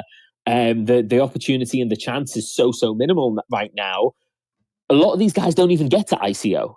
there's a bunch of NFT projects from the 2021-2022 era and a bunch of metaverse and other different projects that I think it was Bread from MegaETH saying like he feels sorry for those guys now because AI has come in. You basically have to fire half your staff. Yep. And you've actually got a disadvantage. You're bloated even with those funds. And you've spent a lot of those funds. So yeah, I think if I know this conversation is everything, but if people are thinking from like an investment vehicle standpoint in terms of, look, I want to get involved in things that are going to make me money in crypto, I just think you've got to be looking so much further into the future than you think you do right now. I think your mindset really has to change compared to 2022 era. Yeah, I wholeheartedly agree. And this may sound insensitive, or if you're employed by one of these, you may not like to hear it, but I agree with Brett. Like, it's better sooner than later. Rip off the Band-Aid now. I actually think if there is one of these companies that is, I'm quoting Brett here. He says, I feel bad for all companies that raised in the 21-24 era. Imagine building a multi-year project with requisite organizational structure and tools only to get absolutely blasted by AI acceleration. You're not only put on the same playing field, you're at a disadvantage. Smaller, more nimble teams can produce the same output, about the same output, or even greater, with a fraction of the human tech overhead thanks to rapidly improving AI tooling. You're either left with more bodies that you have to fire, or having to break down and rebuild your entire internal workflow and tooling. Basically everything that Austin Hurwitz saw insane. And this was a quote tweet of Jaws, who said, raise 50 million. You quote tweeted Burnt Toast. Test flight says, the test flight's cool. It's not a bad test flight, not a bad demo. But Jaws' points on point. Says, raise 50 million for something a Roblox kid can build for $100 in 24 hours. It's not wrong. Like, for what we've seen, there could be a lot more to this Space Doodles than the preview. Not taking a shot at Burnt Toast or Doodles, but DreamNet was an AI platform. Credit to the team for, I guess, sunsetting that before they even went live with it. And Austin went on and built something with a smaller, nimble team with Nuco, because I'm guessing saw the writing on the wall. And I back to the point of, like, if you're employed by one of these organizations and you're sweating right now, or you're a founder or leading one of those teams and you feel bad, like you've got the runway and you've got the ability to continue to keep all these people on payroll, and you're just I encourage you to have the hard conversation or the hard thought about doing it sooner than later for a couple reasons. One, you might need that runway to reimagine how you're building things. And two, it sucks to fire people. At least it was my least favorite thing to do. Even when people deserved it. I never liked getting rid of someone. I didn't like firing people. I've employed and fired hundreds of people, probably over 1,000 people if I really add it all up for my, not just the businesses I've owned, but for my management career. I was a multi-unit retail owner, and turnover's very real in that industry. It sucked. It was really hard, especially earlier in my career. And then someone shared something that was pretty profound, and it stuck with me. And I started feeling, once I determined, or once I recognized that someone wasn't the right fit, and sometimes it was they weren't the right fit, sometimes we weren't the right fit for them. As soon as I recognized that, I really did look to accelerate that offboarding, because someone got in my head that I'm doing them an injustice. Well, it may suck to fire someone and you may feel bad about it, or again, even sometimes they deserve it.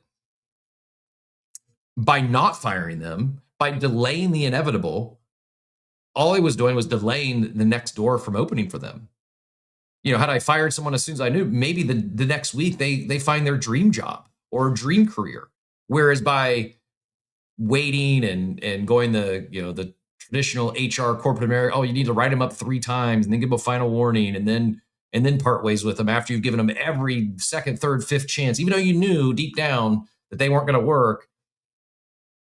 You might have prevented them from finding their next opportunity. They may never find it. And so I think the whole, one door closes, another door opens, it is real. It might be a cheesy cliche, but it's a cliche that's stuck for decades because it is real.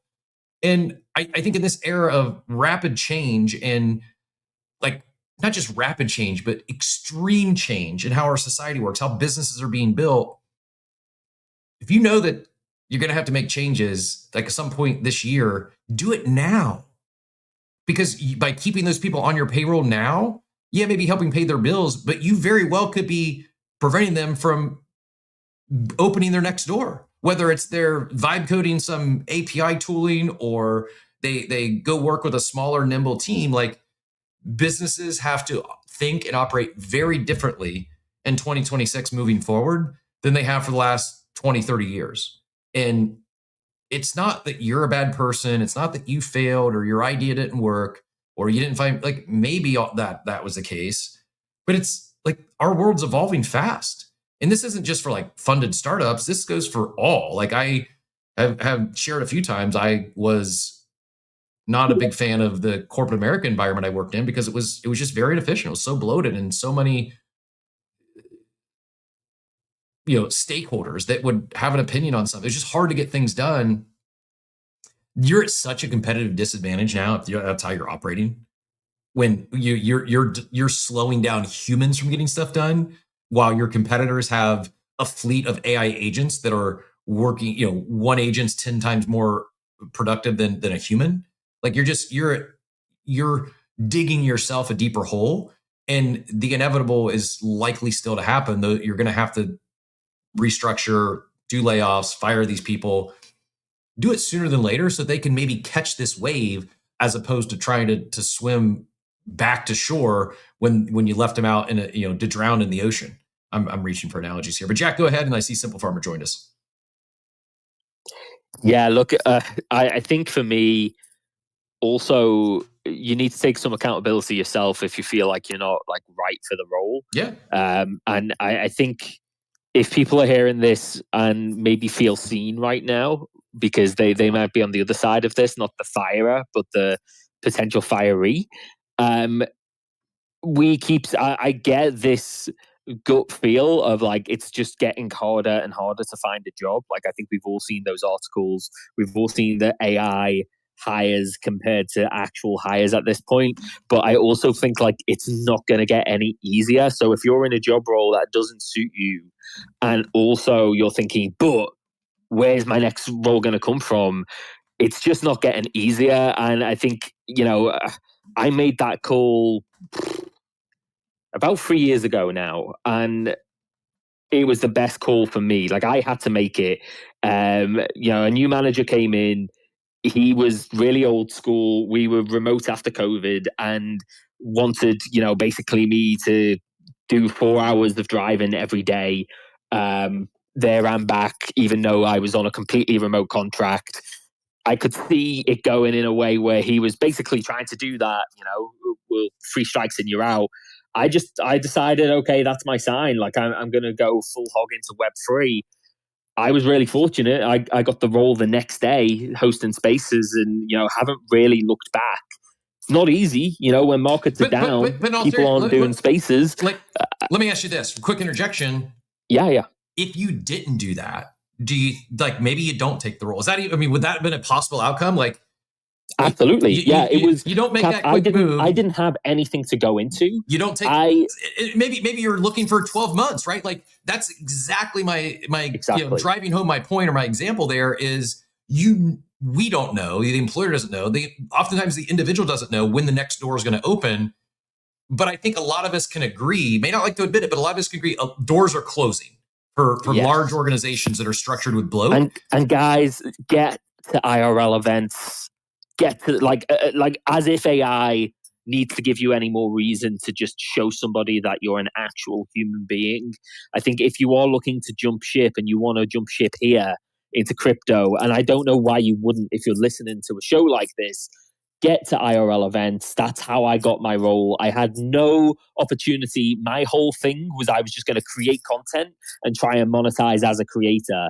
The next day, I just put out the fact that I was full-time Web3, and Kermit, who was a guy, he's now by Chabelle, but basically was a guy that I had met one time in Amsterdam on a breakpoint event for Solana that I was really unsure about going to.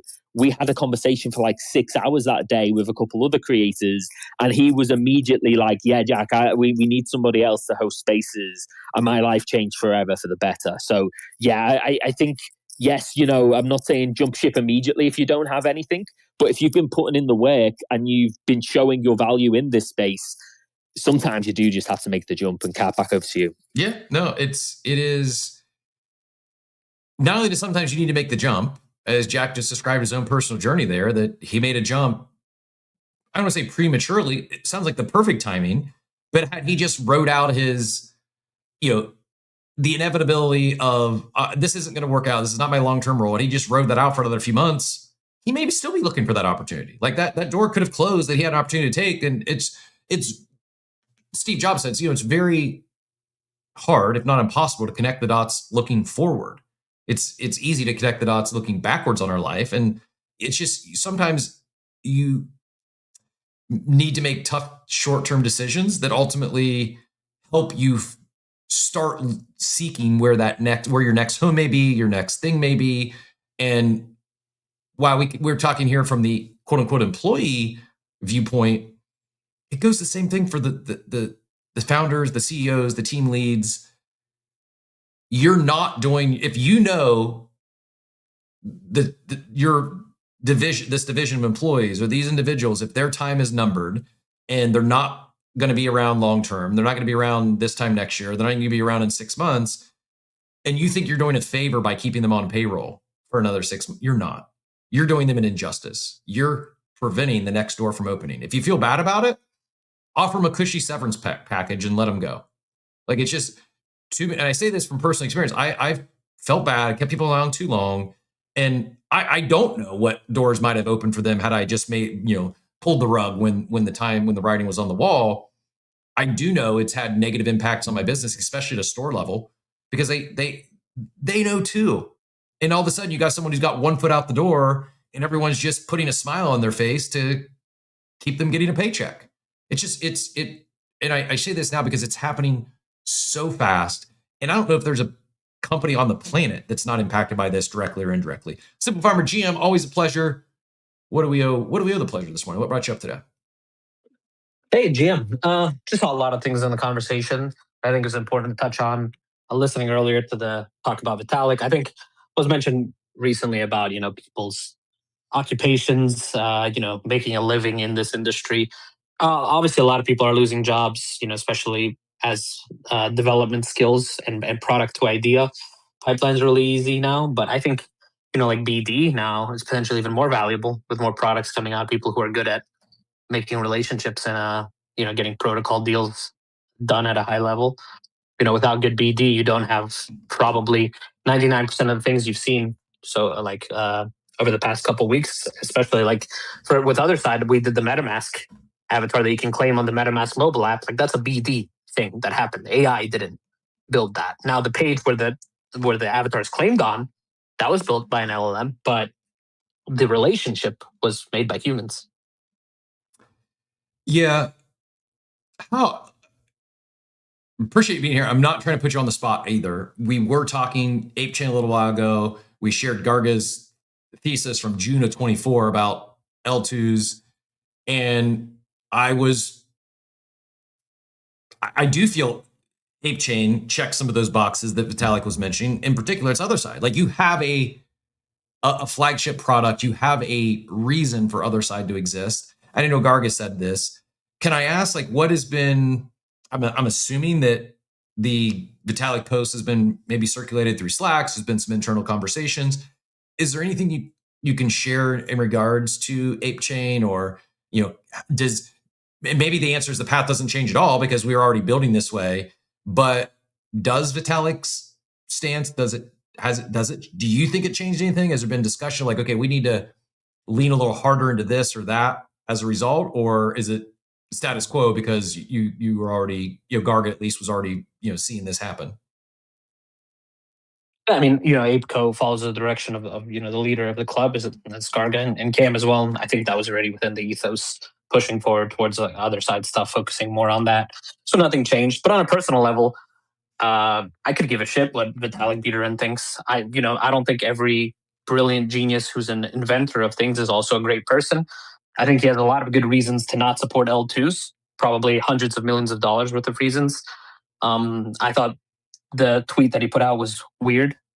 I think, he probably lacks emotional empathy to an extent. He probably doesn't understand a lot of people working really fucking hard to build things. And I could care less because blockchain is permissionless. That's why I'm in this industry. It's because you can build whatever you want, wherever you want. You don't need anybody's permission. Well said. Similar question, but I know you came from that Arbitrum ecosystem. We spent a lot of time talking base. We spent some time talking, ape chain, a little bit of abstract. Where do you think Arbitrum fits in the L2 landscape moving forward? Do they need to double down or pivot in any degree? Or do you think they or again, I respect the opinion if you just disagree with Vitalik's post.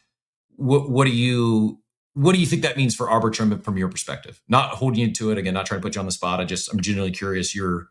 What do you think it means for Arbitrum?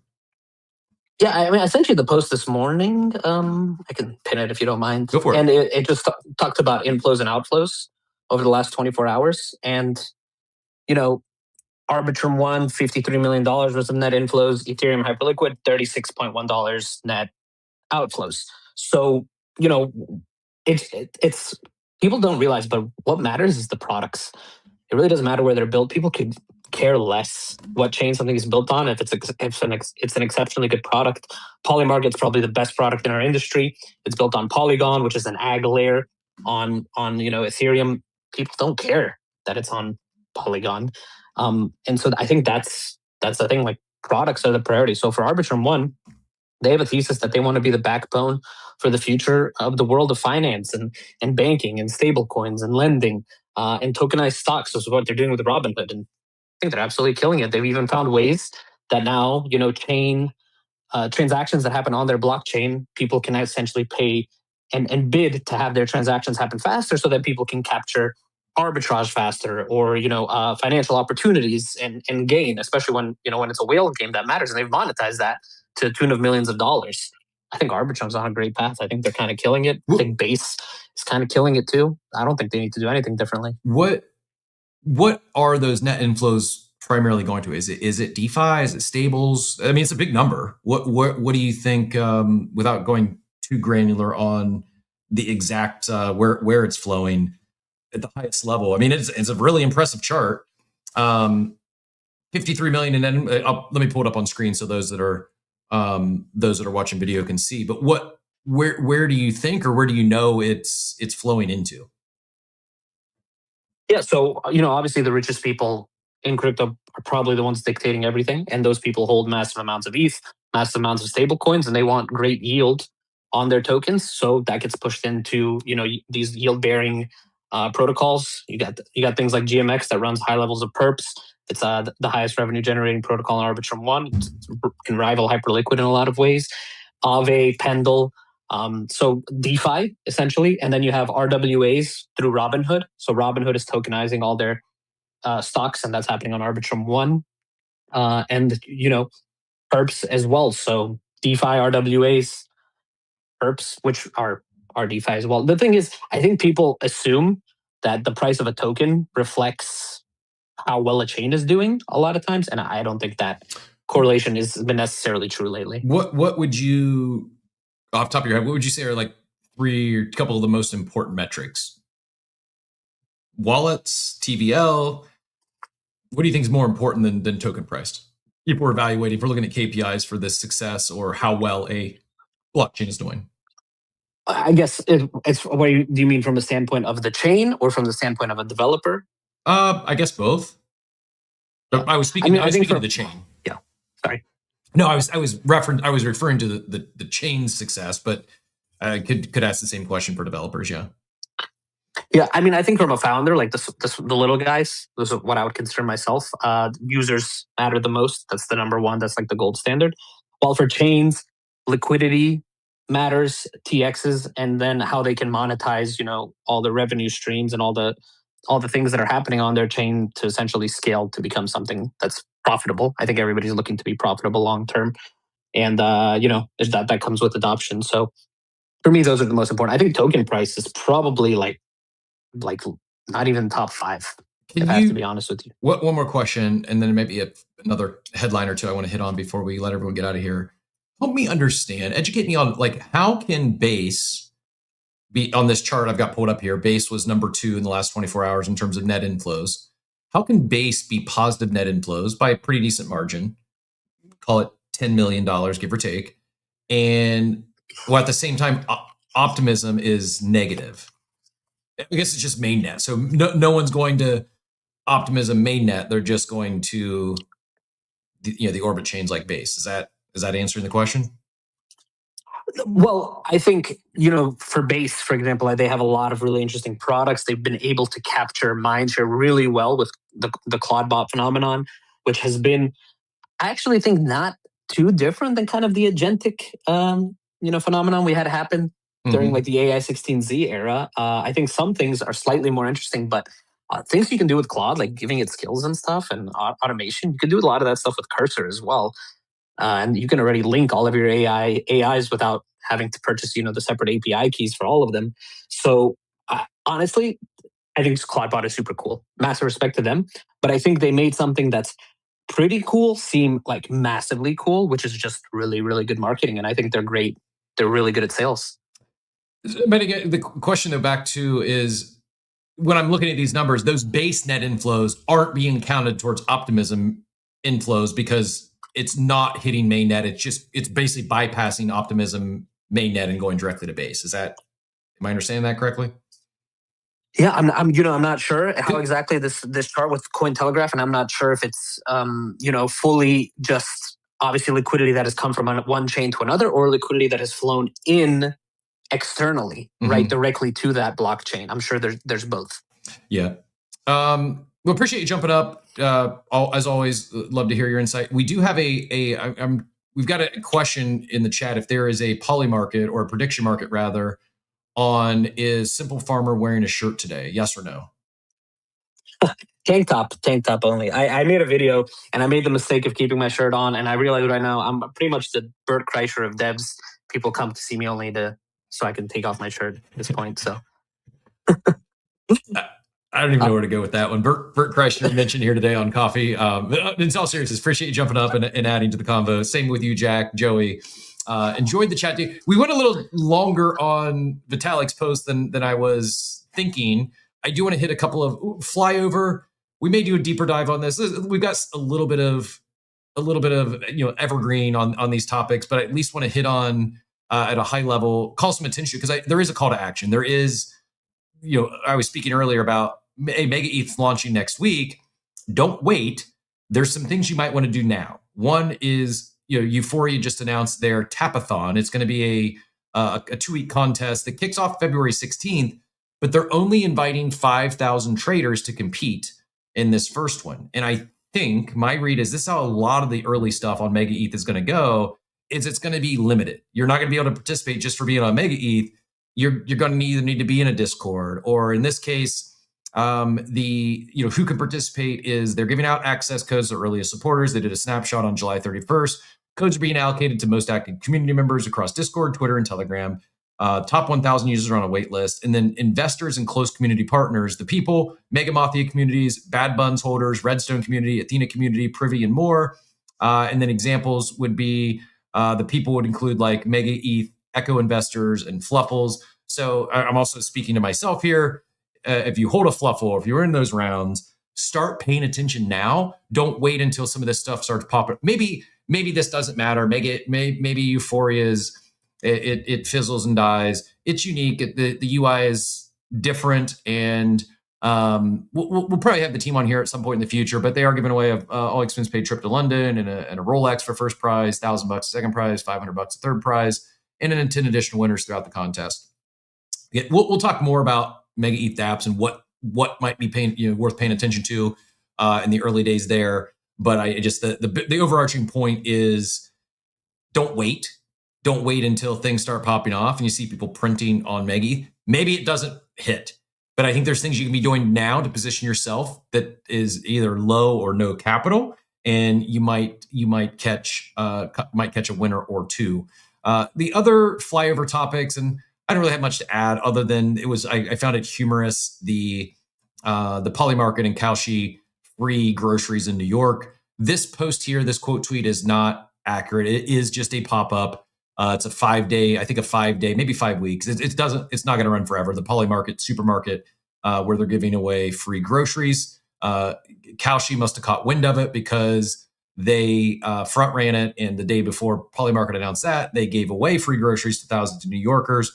It's good marketing. The current mayor of New York, part of his platform was free groceries, and so you have two prediction markets that leaned into this, and they're not going to be free groceries forever, but it's a way for them to catch some virility on the timeline and probably convert some customers in there. I share because I do think, and this is like an original thought. I've seen some others say this as well, so I'm really just parroting the thesis that I do think prediction markets could start playing a bigger role in our everyday life. And it kind of ties into the ephemeral software and the end of the app era and more agentic API workflows. I do think there's a world where the simplest example I could give is like you order a burrito from Chipotle and simultaneously you open a Polymarket on will it be here in 30 minutes, yes or no, and essentially hedge or build a double down, like double or nothing. Either I'm going to get this burrito for free or I'm going to pay double for it. I think we could start seeing more. And there's some of that silly and maybe you say pointless and it's not going to stick. Sure. Maybe it's a bad example. My bigger point being is I do think we'll start seeing prediction markets integrated into more aspects of our day-to-day life beyond just watching the Super Bowl and seeing, a Polymarket or a Kalshi ad every commercial break and in the scores at the bottom and every, the commentators, picking their favorite markets pre-show, et cetera, et cetera. I think we could start seeing this stuff integrated into more daily aspects of our lives, and the groceries are just maybe a little the free grocery bit or campaign is, I think, maybe a little bit of a glimpse into that. Simple Farmer, I know thinking too about prediction markets as well. Thoughts on that? Yeah, I thought it was incredible. So this morning I was listening to one of the Ringer podcasts. It's called The Mismatch with Jacoby, the one who's on Jalen Jacoby previously on ESPN. And they were talking about the trade market, the prospective trades that might happen. And they referenced Polymarket, and the Polymarket odds coming up for these trades in a non-ad. Like it wasn't an ad read. It was part of their content. And I just think it's incredible how well they've kind of created that hack with Polymarket. It's like, hey, when this is information, people will just advertise your platform, because of the information that it's giving. I absolutely agreed. I think it's going to be really interesting how this progresses now, because historically, like I've shared here, I grew up prior to getting into crypto and the NFT mania. My side hustle outside of building businesses was DFS. I was in the DFS trenches for over a decade, and I saw this this is so reminiscent. Polymarket versus Kalshi is so reminiscent of DraftKings versus FanDuel. And there was a lot of others. It's just those two won. And that was an era where those two software companies, those two apps ended up at the top of the mountain and they won. And for all intents and purposes, most of the others died. Now we're seeing it play back again, although because of everything we just talked about, I'm not sure it plays out the same way. In fact, both of those just raised, I think their last round, they were both valued at a little over $10 billion. I don't know where they go from here, because like liquidity is important, certainly. And they do have the base. They also have some great partnerships, integrated into Coinbase and Robinhood and others. I just wonder how long that lasts. Like while I can applaud the attempt from like Myriad Markets and what Farouk and team are attempting to do over there, I'm not sure how they capture material market share without something major differently happening. And I wonder, usually I would have this is going to be these Kalshi and Polymarket win, they're going to be the two main prediction markets forever, or one of the two is going to win and the other one's going to become a distant, an afterthought. I don't even have a take right now. I don't know how this thing plays out, which is odd for two businesses that have captured so much market share, so much revenue. And yes, I'm biased because my friend Bunchu, but I think something like Billy Betts and how they're doing things now, we do a Bunchu a time. We need to get back on the show here for an update because Billy has made some changes. I think that like aggregators, prediction market aggregator, I think is I know with Clutch you were building was the first parlays, and I think that sort of stuff tapping into these markets could be an even bigger part of prediction markets in the future. It's going to be really interesting to see how this plays out. It'd be interesting in any world, but especially when you compound it with how rapidly our world is evolving with AI and AI agents and everything we talked about today. It's going to be really interesting to see how the prediction market war plays out. I see your hand up. We'll go back to Simple Farmer, and then we'll play that reset song, and we'll get everyone out of here. Yeah, I think just the success of a platform based on blockchain, it's using decentralization, which is, the bets, creating like very trustworthy information. People can build upon this. You'll have derivatives built. That's what Clutch is. That's what Billy Bets is. Then you'll have additional platforms that maybe utilize bits and pieces of what Polymarket is doing to do things better. I think perps and lev trading would probably be better in some type of prediction market platform as well. Just nobody has really found the perfect model yet, because then you would evade liquidations. Cap, would you mind if I take 30 seconds here and just drop a quick shill about a platform I'm dropping? Yeah, go for it, and then we'll have you back on for a deeper dive in the future. But yeah, go ahead with the quick 30, 60 second elevator. Yeah, so launching in about 1 hour now is from Clutch. It's called Super Squares. Oh shit, I didn't realize it was today. Yeah, it's Super Bowl squares, but fully on chain. You can create the square pool for any event. So we're going to have NFL and NBA to start. Creators get 1% of the fees for the pools they make. You set the price of each square. You set the payout for the end of each quarter. And all the squares are NFTs, so they're tradable, and you can see them on the game board. You can list them for sale. So then people can essentially speculate on the end results of each game and each quarter. And I think it'll be a really cool product for the World Cup too, which we'll add. Very cool. When the time comes. I love it. We have seen some squares on chain before. I don't remember if they were tradable or not, but I love this idea. And yeah, this is a simple example where on-chain Super Bowl squares or World Cup squares are simply better than off-chain squares. If you got 2 minutes left in the first half and you got a square that might hit, you could either write it out and it hits and you cash out, or if there's bidders, if there's liquidity, you could sell the square and hedge your bets. I also see we probably need to get Coco on here as well to talk about what he's building with Ape Church. But yeah, appreciate you sharing. Go check that out. It's pinned up top. And you said anyway, so it's not just the ones you're creating, it's also built to where if I wanted to go create a Super Bowl squares, I could do that as well. Did I understand that correctly? Yeah, that's right. So you could create a pool. You can even token gate your pool.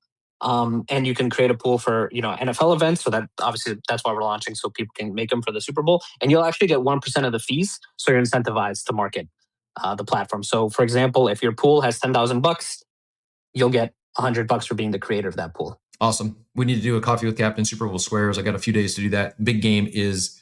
I hope I don't get nerfed today for saying Super Bowl out loud. You're not allowed to do that in marketing. But the big game is this coming Sunday. I'm riding the Patriots. I'm rooting for the dogs. It's rare to say that the Patriots are a dog, but at least it relates to their Super Bowl runs. But I am. They're not getting any really credit, and it seems like the masses are. I think the Seahawks are going to win this one going away, and I'll take the plus 195 or whatever you can get them at currently, and have some fun with some player props. Phonics asked if we're doing a Super Bowl prop show. I wasn't planning on it. I do have a busy weekend with some travel and then lacrosse tournament, but maybe we could do something Friday after the show. If there's some interest in that, might spin up just a fun, a fun space to talk about Super Bowl props. But I won't bore everyone here who's not here for sports talk. Don't sweat Mayhem or Outer Lumen.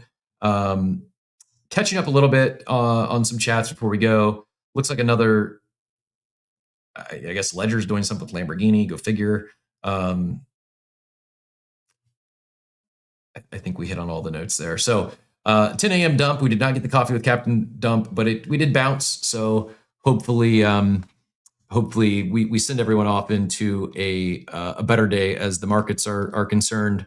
Bounced a little bit, but yeah, Bitcoin down now below 75, 74,456 at the 10:10 a.m. And with that note, I hope you enjoyed the show today. Appreciate all of our guest speakers. We'll be back tomorrow, as always, 8 a.m. Eastern time, and look forward to seeing you all then. If you've not yet checked out our YouTube, head over there. It's linked up top. Hit that subscribe button, and more goodies coming soon for our YouTube subs. We'll drag out that tease for the remainder of the month. But as I play it out here, I am going to highlight one of our new resets here for those coffee, refilling the coffee, and then we will I'll play a little bit of this, and then I'll roll right into the outro. Appreciate y'all being here. Shout out to Payne for all he does behind the scenes.